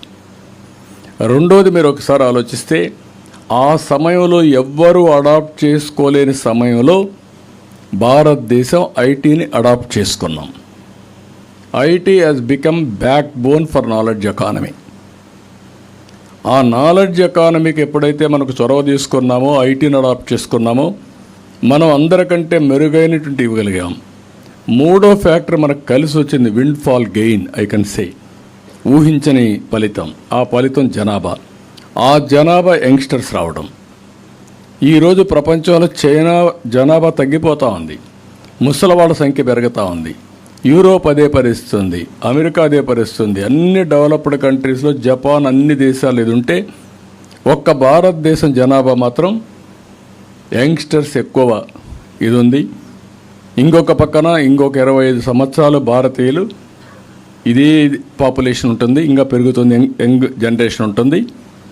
ఈ 3 ఫ్యాక్టర్స్ కలిసి ఇప్పుడు ఆర్టిఫిషియల్ ఇంటెలిజెన్స్ వచ్చేసింది. సర్వీస్ సెక్టర్లో మనకు తిరుగు ఉండదు, ఆంటర్ప్రెన్యూర్స్ ఎదగడంలో తిరుగు ఉండదు. ఎప్పుడైతే డబ్బులు వస్తాయో పబ్లిక్ గవర్నెన్స్లో కూడా మన వాళ్ళు డామినేట్ చేస్తారు. ఇప్పుడు వివిధ దేశాల్లో ఎంపీలు అవుతున్నారు, మంత్రులు అవుతున్నారు, ప్రధానమంత్రులు అవుతున్నారు, ప్రెసిడెంట్స్ అయిపోయే పరిస్థితికి వచ్చారు. ఇదొక సినారియో. ఆ సినారియోలో ఈరోజు మీరు ఆలోచిస్తే రేపు ఎలక్షన్లు వస్తున్నాయి. మనం ఎక్కడున్నాం? మన రాష్ట్రం. ఇలాంటి మాట్లాడేదానికి కూడా లేకుండా పోయే పరిస్థితి వచ్చింది. మొత్తం విధ్వంసం. ఏ ఇన్స్టిట్యూషన్ అయినా పనిచేసే పరిస్థితిలో ఉందా? ఎడ్యుకేషన్, ఇంగ్లీష్ మీడియం అంటాడు. ఇంగ్లీష్ మీడియంకి ఎవరు వ్యతిరేకం కాదు. ఈరోజు అమెరికాకి వెళ్ళిన ప్రతి ఒక్కరూ ఇంగ్లీష్ మీడియం చదువుకొని అమెరికాకి వెళ్ళలేదు. తెలుగు మీడియంలో చదువుకొని 6వ తరగతి నుంచి ఇంగ్లీష్ చదువుకున్నాం. నేను కూడా 6వ తరగతి నుంచి చదువుకున్నాను. మాతృభాషలో మనం చదువుకున్నాం. దానివల్ల నాలెడ్జ్ని అక్వైర్ చేసే ప్రపంచం అంతా ఇది జరుగుతుంది. ఈరోజు యూరోప్ డెవలప్ అయింది. యూరోప్లో ఏ దేశానికి పోయినా మదర్ టంగే ఉంటుంది. అదే మరిగా చైనా, జపాన్ ఉంది. జపాన్ కూడా మదర్ టంగే ఉంటుంది. కనీసం వాళ్ళు మాట్లాడలేరు. నేను ఎన్నోసార్లు చెప్పాను, బ్రిటిష్ వాళ్ళు పోతూ పోతూ కోహినూర్ డైమండ్ తీసుకెళ్లారు, కానీ ఇంగ్లీష్ ఇక్కడ వదిలిపెట్టిపోయారు. వాళ్ళు దాన్ని తీసుకుపోలేకపోయారు. అందరిలో ఇంగ్లీష్ ఉంది కాబట్టి అది నేర్చుకున్నాం. ఆ నేర్చుకున్న ఇంగ్లీష్ ఇప్పుడు బ్రోకన్ ఇంగ్లీష్ అనే ఏదైనా కానీ మన వాళ్ళు ప్రపంచంలో ఎక్కడ పోయినా పనిచేసే పరిస్థితికి వచ్చారు. రెండోది, ఇండియన్స్కి చాలా చొరవ ఉంది. ఆ చొరవ మీరు చూస్తే వీళ్ళు ఐర్లాండ్లో బొమ్మన్నా, యూరోప్లో బొమ్మన్నా, ఎక్కడ బొమ్మన్నా సర్వైవ్ అయ్యే శక్తి వాళ్ళకు ఉంది. ఇండియన్స్ కడవాళ్ళకి ఎవరికి లేదు. మూడోది, నమ్మకం ఉంది ఇండియన్స్ పైన. చైనీస్ పైన నమ్మకం లేదు. కొన్ని దేశస్తులు పోరు, మన వాళ్ళకి చొరవ ఎక్కువ ఉంది. నేను చూశాను. ఈరోజు మీరు చూస్తే ఆడపిల్లలు ఎక్కడికి పోమన్నా పోయి తిరిగి వస్తారు. అదే మగవాళ్ళు కూడా జపాన్లో పోవాలంటే 10 మంది కలిసి రావాలి. Great development country, I admire that. కానీ వాళ్ళు ఆ విధంగా పెరిగారు. ఒక టౌన్కి వస్తే ఆ టౌన్లో వాళ్ళు 10 మంది రావడం, ఒక హోటల్ కట్టుకోవడం, వాళ్ళకి కావాల్సిన కమ్మోడ్లు, వాళ్ళకి కావాల్సిన భోజనం, వీటికి అలవాటు అయిపోయారు. మనం అట్ట కాదు. Most adaptable community in the world is only Indians. దాంట్లో most enterprising community is Telugu. అది హైదరాబాద్ కావచ్చు, తెలంగాణ కావచ్చు, లేకపోతే ఆంధ్ర కావచ్చు, ఇవన్నీ. దీంతో నేను ఏంటంటే ఈరోజు మన రాష్ట్రంలో ఉండే పరిస్థితి మీరు గుర్తుపెట్టుకోవాలి. రైతులు, యువత, ఉద్యోగస్తులు, కార్మికులు, మహిళలు, పేదవాళ్ళు ఒక్క సెక్షన్ కాదు, అన్ని సెక్షన్స్ నలిగిపోయారు. గ్లోబల్ అవకాశాలు అందిపుచ్చుకొని ఈరోజు హైదరాబాద్ పోతే మీరు ఎంత డైనమిజం ఉంటుంది. ఏంటి కారణం? 25 ఏళ్లకు మనం వేసిన ఫౌండేషన్. ఆ రోజు ఆ ఫౌండేషన్ వేసాం, ఆటో పైలట్లోకి వెళ్ళింది. దాన్ని ఎవడు డిస్ట్రాయ్ చేయాల. నేను వేసిన ఫౌండేషన్కి రాజశేఖర రెడ్డి వచ్చి హైటెక్ సిటీ కొట్టేసుంటే, లేకుంటే ఎయిర్పోర్ట్ వద్దనుంటే, లేకపోతే అవుటర్ రింగ్ రోడ్ అవసరం లేదనుంటే ఈరోజు హైదరాబాద్ డెవలప్ అయ్యేది కాదు. ఈరోజు ఇక్కడ అమరావతి డెవలప్ అయి ఉంటే, పోలవరం పూర్తయి ఉంటే, ఇండస్ట్రీస్ అనుకున్నట్టు వచ్చుంటే మనం ఎక్కడికి పోయేవాళ్ళం? ఎక్కడికి వెళ్ళిపోయేవాళ్ళం. ఇక్కడ మీరు చూశారు కాలేజెస్, యూనివర్సిటీస్. మనం ఇచ్చింది ల్యాండ్ ఇస్తే ఎస్ఆర్ఎం వచ్చింది, విట్ వచ్చింది, అమృత వచ్చింది, ఇంకా చాలా యూనివర్సిటీస్ రావాల్సినట్టు అన్నీ పోయినాయి. కాలేజీలు రావాల్సిన బెస్ట్ కాలేజీలు పోయినాయి. అంటే ఒక ఎడ్యుకేషన్ హబ్గా తయారు చేయాలనుకున్నాం. మనం గుర్తుపెట్టుకోవాల్సిన తెలుగు వాళ్ళ శక్తి ఎంతంటే, ఒకప్పుడు హైదరాబాద్లో కూడా పెద్ద పెద్ద కాలేజీలతో ట్రెడిషనల్ కాలేజీలు ఉండేవి తప్ప ఎవరన్నా చదువుకోవాలంటే గుంటూరుకు వచ్చారు, గుంటూరులో చదువుకున్నారు, చదువుకొని మళ్ళీ వచ్చేవాళ్ళు. అలాంటి వాళ్ళు ఇక్కడి నుంచి ఆంధ్రా నుంచి వచ్చి నారాయణ, చైతన్య, విజ్ఞాన్ ఇలాంటి అందరూ కూడా కార్పొరేట్ సెక్టర్లో చైన్స్ పెట్టి ఇప్పుడు ఆల్ ఇండియా బ్రాండ్స్ అయిపోయారు. అలాంటి ఎడ్యుకేషన్ ఉండే ఈ ప్రాంతంలో మొత్తం దేశంలో ఉండే యూనివర్సిటీస్ అవ్వాలనుకుంటే ఎడ్యుకేషన్ హబ్గా చేయాలంటే మొత్తం దెబ్బతినే పరిస్థితికి వచ్చాం. అక్కడి నుంచి నేను అందుకే మిమ్మల్ని అడుగుతున్నా, ఈరోజు ప్రజలు గెలవాలంటే వైఎస్ఆర్ కాంగ్రెస్ పార్టీ పోవాలి. నిన్నే ఒక న్యూస్ చూశాను నేను. చెల్లూరుపేట సీటు మంత్రిని ట్రాన్స్ఫర్ చేశారు. ట్రాన్స్ఫర్ చేయడం తప్పు. ట్రాన్స్ఫర్ చేస్తే మల్లెల రాజేష్ అని ఒక అతను పారాచూట్ వచ్చాడు, అక్కడికి నేరుగా దిగాడు. ఇన్నేళ్ల రాజకీయాల్లో ఉన్న పారాచూట్ ఎవరో తెలియజేసుకొని తిరిగాడు. అక్కడ దిగితే తనేమిది పెద్ద వీరుడు అనుకున్నాం. 3 రోజులు తేలిపోయాడు. ఏంటి హిస్టరీ అంటే 6.5 crores ట్రాన్సాక్షన్ మినిస్టర్కి. నేను ఇక్కడి నుంచి గుంటూరు పోతున్నా, నువ్వు రా ఇక్కడికి, 6.5 కోట్లు డబ్బులు ఇమ్మంటే సెటిల్మెంట్ ఎవరు చేశారో ఆవిడ ప్లస్ గ్రేట్ అడ్వైజర్ సజ్జల, ఒక బ్రోకర్. వీళ్ళు నన్ను గురించి విమర్శిస్తారు, పార్టీల గురించి విమర్శిస్తారు. మళ్ళా సెటిల్మెంట్ చేశారు, మార్చేశారు. అతన్ని మార్చి ఇంకొక అతను తీసుకొచ్చారు. కాబట్టి మనోహర్ నాయుడు తీసుకొచ్చారు. ఆయన ఇంకొక పారాచూట్ గుంటూరు నుంచి పంపించారు. అంటే దిగేశాడు అక్కడ. వాడు ఇప్పుడు గొడవ పెట్టుకున్నాడు, నా డబ్బుల కథ ఏంటని. సెటిల్మెంట్లో 50% ఇచ్చారు. Can you imagine? What a politics, what a pity for the state. ఒక పక్క ప్రపంచాన్ని ఇప్పుడు మీరు పోతే అమెరికాలో డల్హాస్ అయితే మొత్తం తెలుగు వాళ్ళది అయిపోయింది. మన పేర్లు పెట్టేశారు అక్కడ. డల్హాస్ మొత్తం మన పేర్లు, తెలుగు పేర్లే. రియల్ ఎస్టేట్ చేసి మొత్తం వీళ్ళంతా చేసి ఒక ఇన్నోవేషన్లో పోయి అలాంటి పరిస్థితి ప్రపంచంతో సాధిస్తూ ఇక్కడ ఈ కర్మేంటి నాకైతే అర్థం కావడం లేదు. అందుకే మీరు గుర్తుపెట్టుకోవాల్సింది, ప్రజలు గెలవాలి, రాష్ట్రం నిలబడాలి. దీనికి ప్రతి ఒక్కరూ వాళ్ళ బాధ్యత కింద ముందుకు రావాలి. ప్రతి ఒక్కరు ఏమంటారు, పొత్తులు ఎందుకు పెట్టుకోవాలి? ఓకే, 10 ఏళ్ళు కేంద్రంలో బీజేపీ ఉంది, రేపు కూడా మళ్ళీ బీజేపీని వస్తుందని అందరూ చెప్తున్నారు. సౌత్ ఇండియాలో తక్కువ, నార్త్ ఇండియాలో వస్తుందని. ఇప్పుడు జరిగిన డిస్ట్రక్షన్ మీరు చూసిన తర్వాత మళ్ళీ పునర్నిర్మాణం చేయాలంటే ఇప్పుడే 30 ఏళ్ళు వెనక్కి వెళ్ళిపోయాం. మళ్ళీ 30 ఏళ్ళు వెనక్కిపోయిన దాన్ని పికప్ చేయాలనుకుంటే కేంద్ర సహకారం అవసరం. నిధులు కానీ, పర్మిషన్లు కానీ, గ్రాంట్స్ కానీ, ప్రాజెక్ట్స్ కానీ, దేనికైనా వాళ్ళ క్లియరెన్సెస్ కానీ అన్నీ అవసరం. ఒకవేళ ఇక్కడ నేను గెలిచినా వాళ్ళ సహకారం లేకపోతే మనం పునర్నిర్మాణం చేయలేం. ఇలాంటివి వచ్చినప్పుడు ఇంకొక పక్కన మీరు జనసేనతో ఎందుకు పొత్తు పెట్టుకోవాలి, జనసేన తెలుగుదేశం ఎందుకు పెట్టుకోవాలి అంటే వీళ్ళ ఉద్దేశం మీరు ఫైట్ చేసుకోండి, ఓట్లు డివైడ్ చేసుకోండి, మేము అబద్ధాలు చెప్తాం, ప్రజల్ని మోసం చేస్తాం, మభ్య పెడతాం, మళ్ళా గెలుచుకొని రాష్ట్రాన్ని సర్వనాశనం చేస్తామనే పరిస్థితికి వచ్చారు. ఇంకొక పక్క సీట్లు అయిన తర్వాత తెలుగుదేశానికి మీకు ఎప్పుడూ లేనంత తక్కువ సీట్లు తీసుకున్నారు, ఎప్పుడు మీరు పోటీ చేయలేదు ఇన్ని తక్కువ సీట్లలో అని ఒక పక్క, ఇంకొక పక్క జనసేనని నీకు తక్కువ సీట్లు వచ్చాయని అని రెచ్చగొట్టడం, బీజేపీ మీరు నేషనల్ పార్టీ ఇన్నేనా మీరు తీసుకునేది, మీరు గట్టిగా చెప్తే ఇంకా ఎక్కువ సీట్లు వస్తాయి కదా అంటే ఇలాంటి విధ్వంసకరమైనటువంటి రోల్ని వీళ్ళు ప్లే చేసే పరిస్థితికి వచ్చారు. ఆ రోజు పవన్ కళ్యాణ్ గురించి చెప్పింది రాష్ట్రం గెలవాలి, అదే మరి ఓటు డివైడ్ కాకూడదు, వైఎస్ఆర్ కాంగ్రెస్ పార్టీ విముక్త రాష్ట్రం కోసం మేము పనిచేస్తాం చాలా స్పష్టంగా చెప్పి ఆ మాట నిలబెట్టుకున్నాడు. నేను కూడా గర్వంగా పోకుండా 14 సంవత్సరాలు ముఖ్యమంత్రిని, లేకపోతే 22 సంవత్సరాలు మా పార్టీ రాష్ట్రంలో పరిపాలించింది, కేంద్రంలో చక్రాలు తిప్పాం. కాబట్టి నేను కూడా అన్నీ నా దగ్గరికి రావాలి, నేను ఎక్కడికి పోను, ఎవరితో అడ్జస్ట్ కానంటే అంటే ఎవరికి లాభం? ప్రజాహితం కోసం, ప్రజల కోసం, భవిష్యత్తు కోసం, భావితరాల కోసం మేము రాజీ పడ్డాం అందరం కూడా. ఆ రాజీ ఈరోజు మా ఉద్దేశం మళ్ళా ఈ రాష్ట్రాన్ని పునర్నిర్మాణం చేయడానికి, ముందుకు పోవడానికి దోహదం చేయాలి. ఇక్కడ కులాలు లేవు, మతాలు లేవు, ప్రాంతాలు లేవు, వ్యక్తులు లేవు. సమాజ హితం కోసం సమాజమే ముఖ్యం మనందరికీ.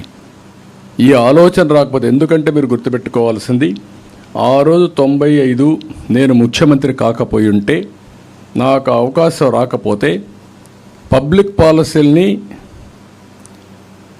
పాస్ చేసే అవకాశం నాకు ఉండేది కాదు.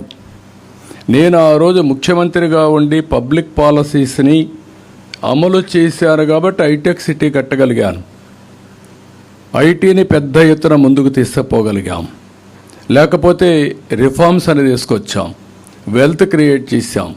అది ఈరోజు హైదరాబాద్ నగరం అనేది భారతదేశంలో నెంబర్ 1 సిటీగా తయారైంది, most liveable city, knowledge economic hub. అది నాట్ ఓన్లీ ఫర్ ఇండియా, ప్రపంచానికి హబ్గా తయారైంది. మీరు బయోటెక్నాలజీ తీసుకోండి, ఎవరు ఊహించారు ఆ రోజు తెలుగుదేశం లేకపోయి ఉంటే, ఏదైతే బయోటెక్నాలజీ పార్క్ రాకపోయి ఉంటే, భారత బయోటెక్ అని కంపెనీ పెట్టకపోయి ఉంటే కరోనా వ్యాక్సిన్ తయారు చేసేవాళ్ళం మనం. Is it not pride for the country? ఇలాంటి ఒకటి కాదు, కొన్ని వందల మార్పులు తీసుకొచ్చాం. అందుకే ఈరోజు కూడా నేను కూడా ఆలోచించింది అందరం కలిసి పనిచేద్దాం, కలిసి మళ్ళీ నూతన వరవడికి శ్రీకారం చుట్టాలనే ఉద్దేశంతోనే ఈరోజు ఈ పొత్తు చేశాం. ఇది రాష్ట్ర హితం కోసం తప్ప వ్యక్తిగత ప్రయోజనాలకో లేకుంటే రాజ్యాధికారం కోసం కాదు. రాజ్యాధికారం అవసరం, ఈ రాష్ట్రంలో ప్రభుత్వ మార్పు అనివార్యం.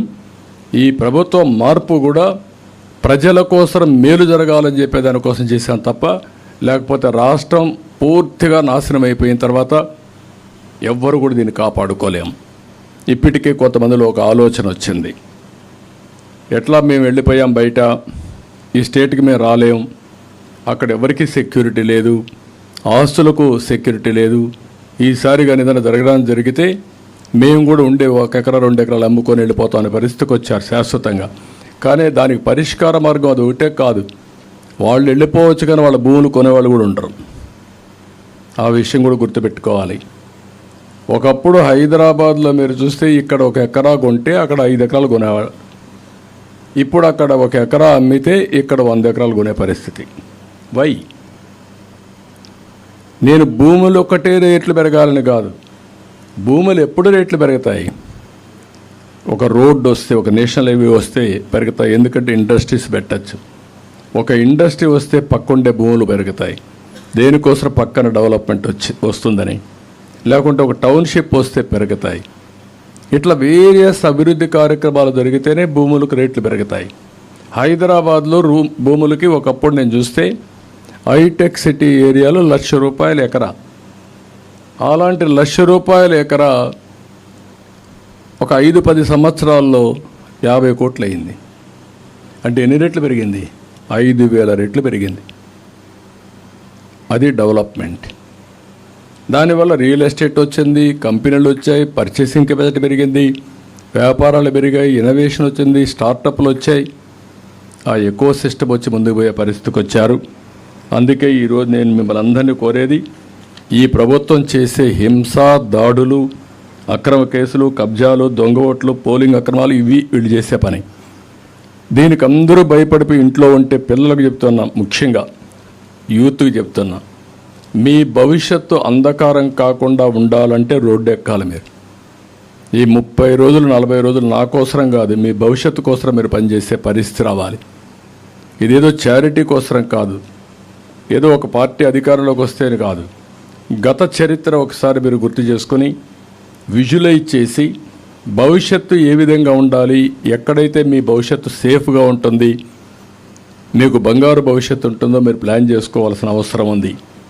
ప్రభుత్వాలు మాకు ఏంటి సంబంధం, ఏ ప్రభుత్వం వస్తే మాకేంటి అనే ఆలోచన చాలామంది పిల్లలకు ఉంది. అది కారణం మీరు అవేర్నెస్ లేకుండా పోవడం. అవేర్నెస్ రానంత వరకు మన పిల్లల భవిష్యత్తు కానీ అందరి భవిష్యత్తు ఎట్లే ఉంటుంది. ఎప్పుడు కూడా వెల్త్ క్రియేట్ చేయడం కానీ, ఎంప్లాయ్మెంట్ జనరేట్ చేయడం కానీ, సుపరిపాలన ఇవ్వడం కానీ, సమాజంలో మీరు గుర్తుపెట్టుకోవాల్సింది ఒక సుస్థిరత ఇవ్వడం in all aspects. Security fundamental principal. Government ఎప్పుడైనా సరే సెక్యూరిటీ ప్రొవైడ్ చేయాలి. అలాంటి సెక్యూరిటీ ఇవ్వాలంటే ఎమ్మెల్యేలే దోపిడీదారులు అయ్యి చట్టాలు చేయవలసిన వాళ్ళే మొత్తం మిమ్మల్ని హింసించే పరిస్థితికి వస్తే తప్పుడు కేసులు పెట్టి ఇంకెవరికి రక్షణ ఉంటుంది? ₹100 కోట్ల సెటిల్మెంట్ చేసి లాగేస్తున్నారు. మీరు కొండలు చూస్తే కానీ మీరు అనుకుంటారు చాలామంది పిల్లలు, మాకే సంబంధం, ఆ కొండే కదా పోయిందని. కానీ ఎన్విరాన్మెంట్ నాశనం అయిన తర్వాత మీకు గాలి ఎక్కడి నుంచి వస్తుంది?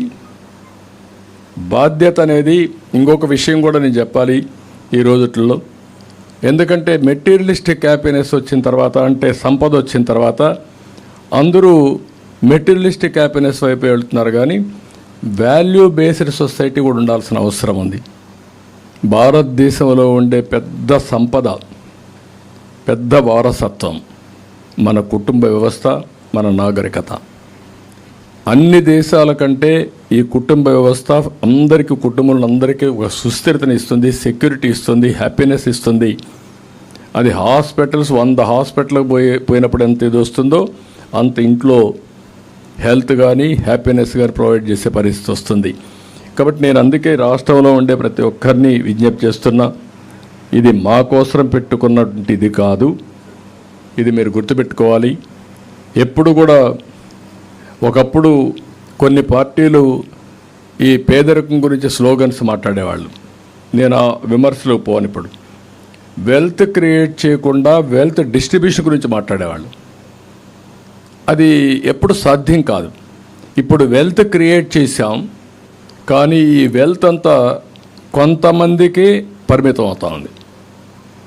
రాను రాను డబ్బులుండే వాళ్ళ సంఖ్య పెరుగుతూ ఉంది. మిలినియర్స్, బిలినియర్స్ పెరిగిపోతున్నారు. పేదరికం కూడా అట్లే పెరుగుతూ ఉంది. నేను అందుకే కొత్త పాలసీ కింద మాట్లాడుతున్నా, P4 అని. ఒకప్పుడు పబ్లిక్ ప్రైవేట్ పార్ట్నర్షిప్, దానివల్ల వెల్త్ క్రియేట్ చేసాం. ఒక రోడ్డు ద్వారా, ఒక ఇండస్ట్రీ ద్వారా, లేకపోతే ఒక పవర్ ప్రాజెక్ట్ ద్వారా, ఇవన్నీ. ఇప్పుడు రాబోయే రోజు P4 అని మాట్లాడాను, పబ్లిక్ ప్రైవేట్ పీపుల్ పార్ట్నర్షిప్. అంటే ప్రజలను కూడా భాగస్వాములు చేసి, ప్రజల్నే ఒక ఆస్తిగా చేసి, బాగా పైకొచ్చిన 10%, కింద నుండే ఒక 20% అడాప్ట్ చేసుకొని, మెంటరింగ్ చేసి, short term, medium term, long term plan చేసి పేదరిక నిర్మూలన చేయగలిగితే అది దేశానికి శ్రీరామ రక్ష.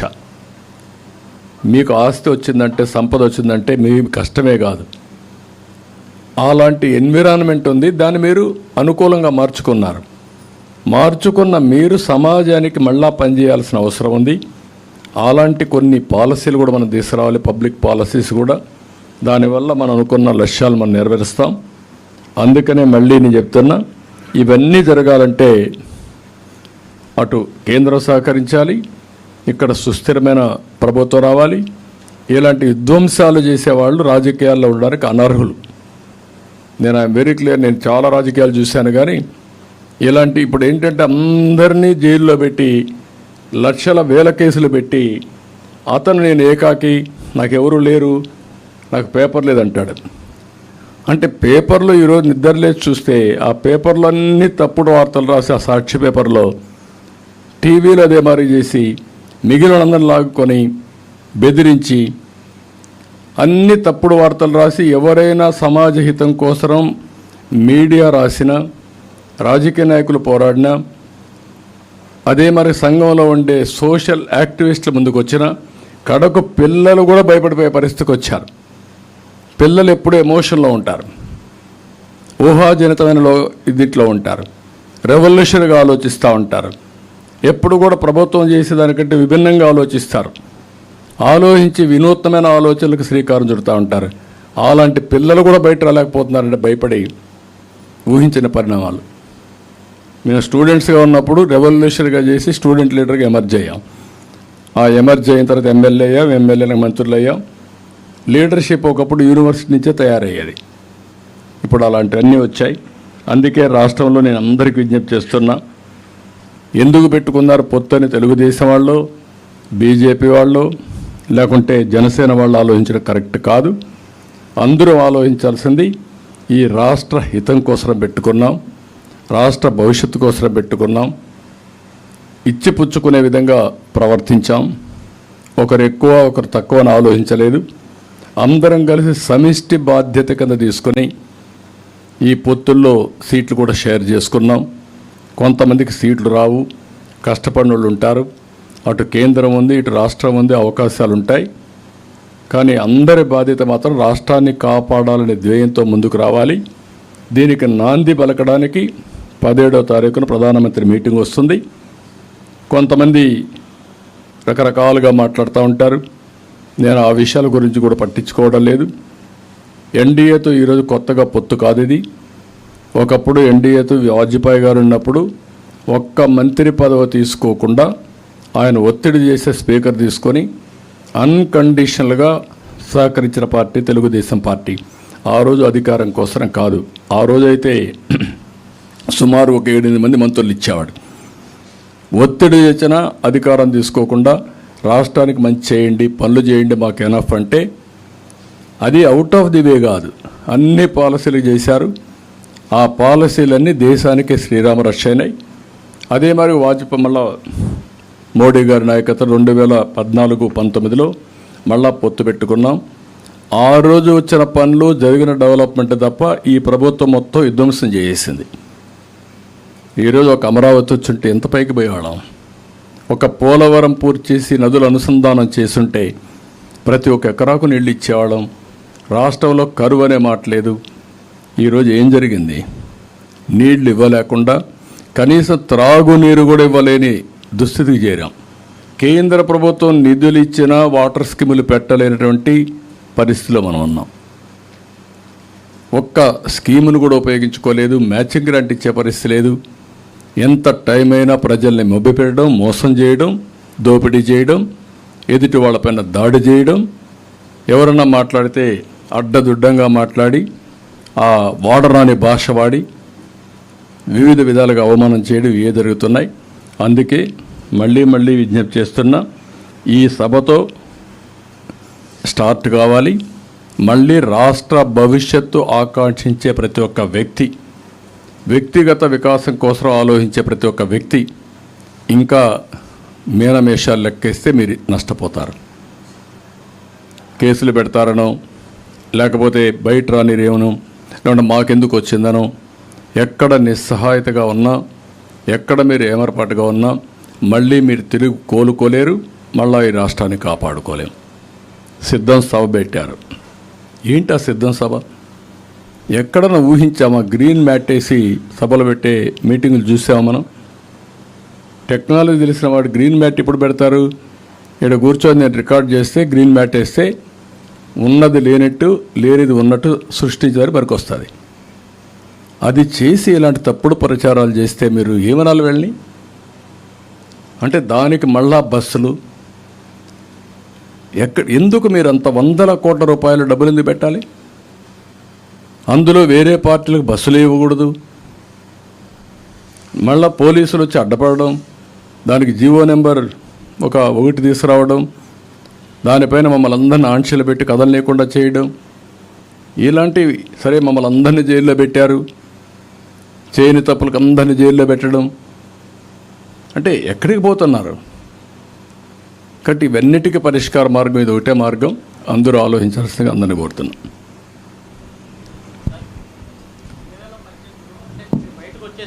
2018లో మీరు బయటకు వచ్చేసారు. అప్పుడు పోలవరం నిర్మాణం కానీ, రాజధాని నిర్మాణం కానీ, తర్వాత అమరావతి వీటి నిర్మాణం సహకరించలేదని వచ్చారు. ఇప్పుడు మీకు ఏమన్నా హామీ ఇచ్చారా? అవి ఇవ్వలేదని వచ్చారని ఎవరు చెప్పారు? నువ్వు చెప్తున్నావు. మీరు నువ్వు ఉన్నావు కదా. ఏం చెప్పాను ఆ రోజు? నేను జరిగిన వాస్తవాలు మీరు చూస్తే 11 ఇన్స్టిట్యూషన్ తీసుకొచ్చాం మనం అన్నీ. నిన్న ప్రధానమంత్రి ఇనాగరేట్ చేసినటువంటి, ఓపెన్ చేసినటువంటి all India institute of medical science నేను తెచ్చింది. దానికి ల్యాండ్ ఇచ్చాం, రోడ్డు వేసాం, అన్నీ చేశాం. వీళ్ళు వచ్చి నాకు నీళ్లు కూడా ఇవ్వాలి దానికి. కానీ నిన్న కంప్లీట్ చేసి ఈ విజయవాడకు కానీ ఈ ప్రాంతంలో కానీ one of the best hospital అది ఇన్స్టిట్యూట్ కూడా.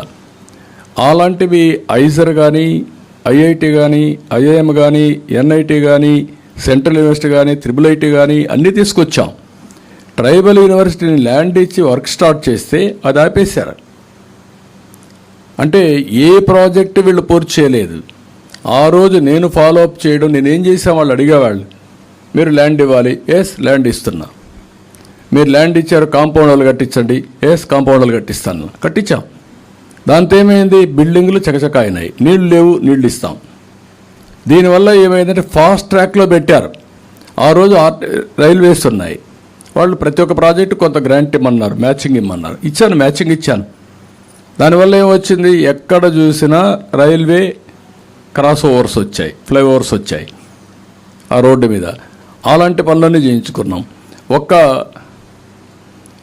నరేగా 1000-1500 కోట్లు ఉంటే డిమాండ్ డ్రివన్ కింద 8,000-9,000 కోట్ల రూపాయల సంవత్సరాన్ని తీసుకొచ్చి 24,000 కిలోమీటర్లు సిమెంట్ రోడ్లు వేసాం. అన్ని పనులు చేసాం, ఎంప్లాయ్మెంట్ క్రియేట్ చేసాం. ఈరోజు ₹1 మీరు ఎక్కడన్నా ఒక్క రోడ్డు వేసారా, 1 కిలోమీటర్ వేసారా? ఇలాంటి మ్యాచింగ్ గ్రాంట్ ఇవ్వకుండా, ఏ పని చేయకుండా అమరావతికి వాళ్ళు డబ్బులు ఇచ్చారు. ₹2,500 ఇచ్చారు. 2,500 కోట్ల రూపాయలు ఇచ్చారు. ఆ డబ్బులతో మనం పనులు చేశాం. ఇక్కడ మనమేమన్నాం, ఇంకా ఇవ్వాలంటే మీకు బిల్డింగ్స్ అవన్నీ ఇస్తామంటే మనం సెల్ఫ్ ఫైనాన్సింగ్ ప్రాజెక్ట్ తీసుకొచ్చాం. ఎప్పుడు కూడా హైదరాబాద్కు డబ్బులు ఖర్చు పెట్టలా మనం. Be clear. అక్కడ ల్యాండ్స్ ఉన్నాయి. ఆ ల్యాండ్స్ ఎట్లా వచ్చాయి? గవర్నమెంట్ ల్యాండ్స్ అవి. ఆ ల్యాండ్లు ఒక్కొక్క బిట్ అమ్ముతా వచ్చాం. ఇప్పుడు బ్రహ్మాండంగా మొన్న అమ్మారు వాళ్ళు. 70 కోట్లకు అమ్మారు, 100 కోట్లకు అమ్మారు ఎకరా ఆక్షన్లో. అక్కడ పెట్టినట్టన్నీ కూడా ప్రైవేట్ పబ్లిక్ పార్ట్నర్షిప్తో పెట్టాం. మనం ఇచ్చింది ల్యాండ్ ఇచ్చాం, లేకుంటే పాలసీ ఇచ్చాం, వాళ్ళే కట్టుకున్నారు. ఇప్పుడు ఎయిర్పోర్ట్ ఉంది, మనం ల్యాండ్ కూడా ఇవ్వాలి. ల్యాండ్ ఎక్విజిషన్ కూడా ప్రైవేట్ వాళ్ళే ల్యాండ్ అప్పు తీసుకొని పెట్టి చేశారు. ఇప్పుడు నువ్వు అన్నట్టు ఆవిడతో పోలవరం 72% ఎట్ట పరిగెత్తిచ్చాం పనులు. కాకపోతే ఎక్కడ ఆబ్జెక్ట్ చేయలేదు వాళ్ళు. కానీ ఒక్కొక్కసారి కేంద్రం అంటే 29 రాష్ట్రాలు ఉంటాయి. మన రాష్ట్రంలో మనం ముందుకు పోవాలంటే మనం ముందు పెట్టుబడి పెట్టమంటే పెట్టేసి మళ్ళీ రీఎంబర్స్మెంట్ తీసుకున్నాం. అది ప్రొసీజర్ కూడా. మన మీద మనకు ఇంట్రెస్ట్ ఉంటే అన్నిట్లో నాకు ఎక్కడ అబ్జెక్షన్ రాలేదు. ఒక్క ప్రత్యేకమైన హోదా ఇవ్వకపోతే అది సెంటిమెంట్ ఉంటుందనే ఉద్దేశంతో నేను పడ్డాను. స్పెషల్ ప్యాకేజ్ ఇచ్చారు. అదే మరి బ్యాక్వర్డ్ ఏరియాస్ డబ్బులు తెచ్చాం. ఆ తర్వాత నేను పోయిన తర్వాత ఈ 5 ఏళ్లలో ₹1 వచ్చిందా బ్యాక్వర్డ్ ఏరియాస్కి? 1,150 కోట్ల రూపాయలు వచ్చింది ఆ రోజు. తెలంగాణ, మన రాయలసీమ 4 జిల్లాలు, ఉత్తరాంధ్ర 3 జిల్లాలు, 7 జిల్లాలు కలిపి ఎవ్రీ ఇయర్ 50 కోట్ల చొప్పున 350 కోట్లు ఇచ్చారు. తీసుకొచ్చాం. మళ్ళీ ₹1 వచ్చిందా? ఎక్కడికి పోయారు? నేను శాంక్షన్ చేయించింది ఏదైతే వైబిలిటీ గ్యాప్ ఫండింగ్ ఉందో 2014లో అది నేను శాంక్షన్ చేపిస్తే వీళ్ళు వచ్చి రిలీజ్ చేసుకొని ఖర్చు పెట్టేసుకున్నారు. ఆ 10,000 కోట్లు 15,000 కోట్లు. అది తప్ప ఏం చేశారు? ఏమీ చేయలేదు. ఒక్క ప్రాజెక్ట్ తేలేదు, ఒక్క ఇష్యూ తేలేదు. నేను ఆ సెంటిమెంట్ కోసం అది కూడా ఇవ్వమని అడిగాను, ఇవ్వలేదు. నేను డిఫర్ అయ్యాను. అది తప్ప నాకు బీజేపీకి ఎక్కడ అభిప్రాయ భేదాలు లేవు. మీరు గుర్తుపెట్టుకోవాలి. ఇప్పుడు ప్రత్యేక హోదాను విశాఖ స్టీల్ ప్లాంట్ మీద ఏంటి సార్ వైఖరి? అన్నీ కూడా అడుగుతున్నాం, వాళ్ళు రిక్వెస్ట్ చేస్తాం. దానికి ఏ విధంగా కాంపన్సేట్ చేస్తారు? అన్నింటికంటే మనం నష్టపోయింది మీరు గుర్తుపెట్టుకోవాలి. విశాఖపట్నం జోన్కి కావాలి అని మనం ఇన్నిసార్లు ఫైట్ చేస్తే ల్యాండ్ ఇవ్వకుండా దాన్ని ఆపేయడం కరెక్టా? అది ప్రభుత్వం యొక్క పనితనం గుర్తుపెట్టుకోవాలి. వాళ్ళు ఒక లెటర్ రాస్తే నెక్స్ట్ డే నేను తిరుగు తపాల్లో ల్యాండ్ ఇవ్వడమే కాకుండా మళ్ళా శాంక్షన్ తెచ్చేవాళ్ళం. అది ఎప్పుడు కూడా పబ్లిక్ ఇంట్రెస్ట్తో పనిచేసేప్పుడు వస్తాయి. వీళ్ళు పబ్లిక్ ఇంట్రెస్ట్గా సొంత ఇంట్రెస్ట్ కేసుల కోసం అటు ఇటు తిరిగి మభ్యపెట్టి లాభం పొందారు తప్ప ఇంకోటి కాదు. ఈ విషయాలు మీరు గుర్తుపెట్టుకోవాలి. ఏది చేసినా నేను ఇంతవరకు 40 ఏళ్లుగా ప్రజాహితం కోసం, రాష్ట్ర భవిష్యత్తు కోసం, భావితరాల భవిష్యత్తు కోసం దూరంగా ఆలోచించి విజువలైజ్ చేసి ముందుకు పోయాం. ఆ ప్రయోజనాలు నేను ఆశిస్తున్నా. తప్పకుండా రాబోయే రోజుల్లో ఒక చరిత్ర, మళ్ళీ గాడి తప్పిన పరిపాలన కానీ, మళ్ళీ అభివృద్ధిలో ఎక్కడికో వెళ్ళిపోయాం, మళ్ళీ తిరిగి కోలుకునే విధంగా చేస్తాం. Will do it. Thank you.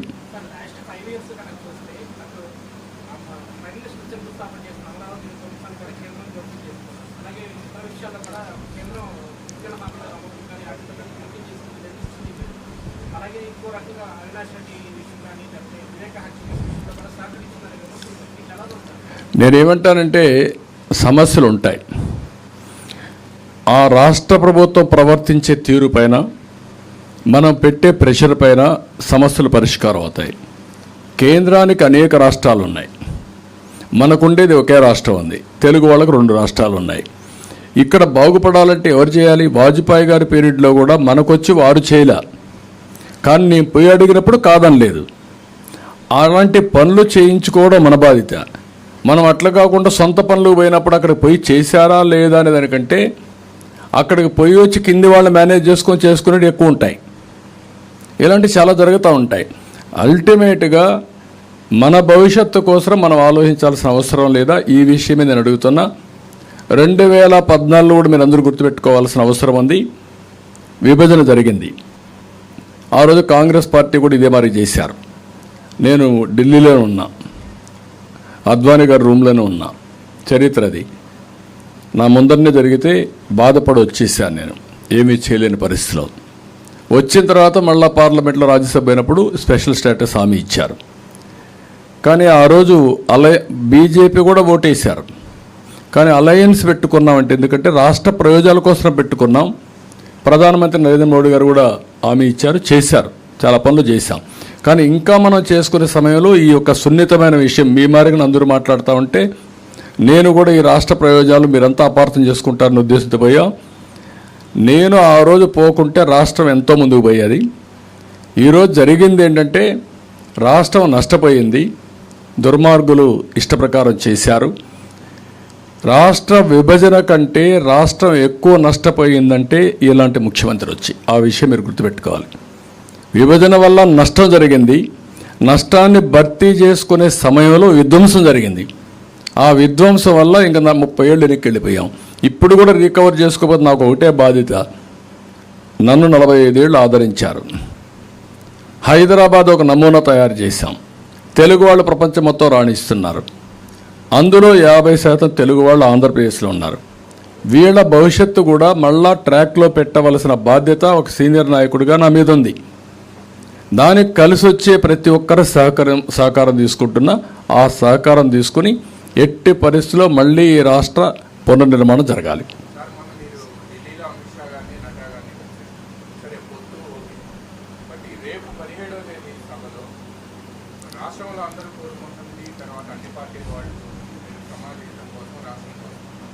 Amaravati, Polavaram and Vizag steel disinvestment ప్రాజెక్ట్ని లేదా వాళ్ళు ప్రైమ్ మినిస్టర్ కానీ ఎవరైనా మీకు ఒకటే గుర్తుపెట్టుకోవాలి, ఇవన్నీ కూడా చాలా వరకు వాళ్ళు చేసిన సమస్యలు కాదు. ఇవి బీజేపీ కూడా అమరావతి మా రాజధాని అని చెప్తున్నారు. మేము కూడా డబ్బులు ఇచ్చామని చెప్తున్నారు. అమరావతిలో ఉండే రైతుల కోసం ఆ రోజు అరుణ్ జైట్లీ ఏదైతే మన క్యాపిటల్ గెయిన్స్ ఎగ్జిబిషన్ ఇచ్చాడు 10 ఏళ్ళు. కాబట్టి వాళ్ళు కూడా రికగ్నైజ్ చేశారు. కానీ ఇక్కడ వచ్చినటువంటి ఒక దుర్మార్గమైన ముఖ్యమంత్రి ఒక సైకో ప్రవర్తనతో నేను 3 రాజధానులు పెడతానంటే ఇంకా కోర్టులో కూడా ఉంది కాబట్టి కేంద్రం కూడా వాళ్ళకు ఉండే పరిధిలో వాళ్ళు ఏం చేయలేకపోయి ఉండొచ్చు.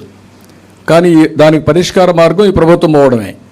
పోలవరాన్ని వాళ్ళు వద్దన్నారా, కట్టొద్దన్నారా, లేకుంటే మొత్తం డయాఫామ్ వాళ్ళ దగ్గర నుంచి కూల్చేయమన్నారా? ఎవరు చెప్పారు? వాళ్ళు అడుగుతున్నారు, సమాధానం చెప్పడం లేదు. ఇలాంటివన్నీ కూడా మనం గుర్తుపెట్టుకోవాల్సింది ఏంటంటే ఇలాంటి పరిస్థితులు వచ్చాయంటే is the main responsible person. ఇన్నిసార్లు పోయాడు, కన్విన్స్ చేయొచ్చు కదా. విశాఖపట్నం స్టీల్ కూడా నేను ముఖ్యమంత్రిగా ఉన్నాను, వాజ్పేయి గారు ముఖ్యమంత్రిగా ఉన్నారు, సిక్ అయిపోయింది, డబ్బులు లేవు, నేను ఒకటే రిక్వెస్ట్ చేశాను మీరు చేయాలని చెప్పి గట్టిగా పట్టుకుతే అప్పట్లో 2000 కోట్ల ఎంత ఇచ్చి ఈక్విటీ కింద ఇచ్చి రివైవ్ చేశారు. ఇప్పుడు లాభాల బాట వచ్చింది, ఇప్పుడు మళ్ళీ నష్టాలు వచ్చాయి. సెయిల్ ఉంది, ప్రత్యామ్నాయాలు చాలా ఉన్నాయి. గవర్నమెంట్లోనే ఉంటుంది, సెయిల్లో పెట్టచ్చు, ఇక్కడ ఒక యూనిట్ ఉంటుంది. అలాంటి ప్రత్యామ్నాయ మార్గాలు ఉన్నాయని కన్విన్స్ చేయాల్సిన బాధ్యత రాష్ట్ర ప్రభుత్వం పైన ఉంది. అవి చేయడంలో టోటల్గా ఫెయిల్ అయ్యారు. విశాఖపట్నం రైల్వే జోన్కు కూడా ప్రయత్నం చేయలేదంటే ప్రయత్నమే కాదు, ల్యాండ్ ఇవ్వకుండా ఆగిపోయింది. ఇంకెప్పుడు చేస్తారంటే రేపు వీళ్ళు ఇంటికి పోతారు. కాబట్టి మీరు కూడా ఆలోచించాల్సింది ఏంటంటే రాష్ట్రంలో ఉండే మేధావులంతా థియరాటికల్గా ఏదో ఆలోచించి మీరు చేయడం కాదు, ప్రాక్టికల్గా ఏమేమి సాధ్యాలు అవుతాయి, ఏ విధంగా ముందుకు పోవాలో ప్రతి ఒక్కరూ ఆలోచించాలి. మేధావులు ఆలోచించాలి, విద్యార్థులు ఆలోచించాలి, లేకపోతే మీ మీడియా ఆలోచించాలి, అందరూ ఆలోచించాల్సిన అవసరం ఉంది. Thank you.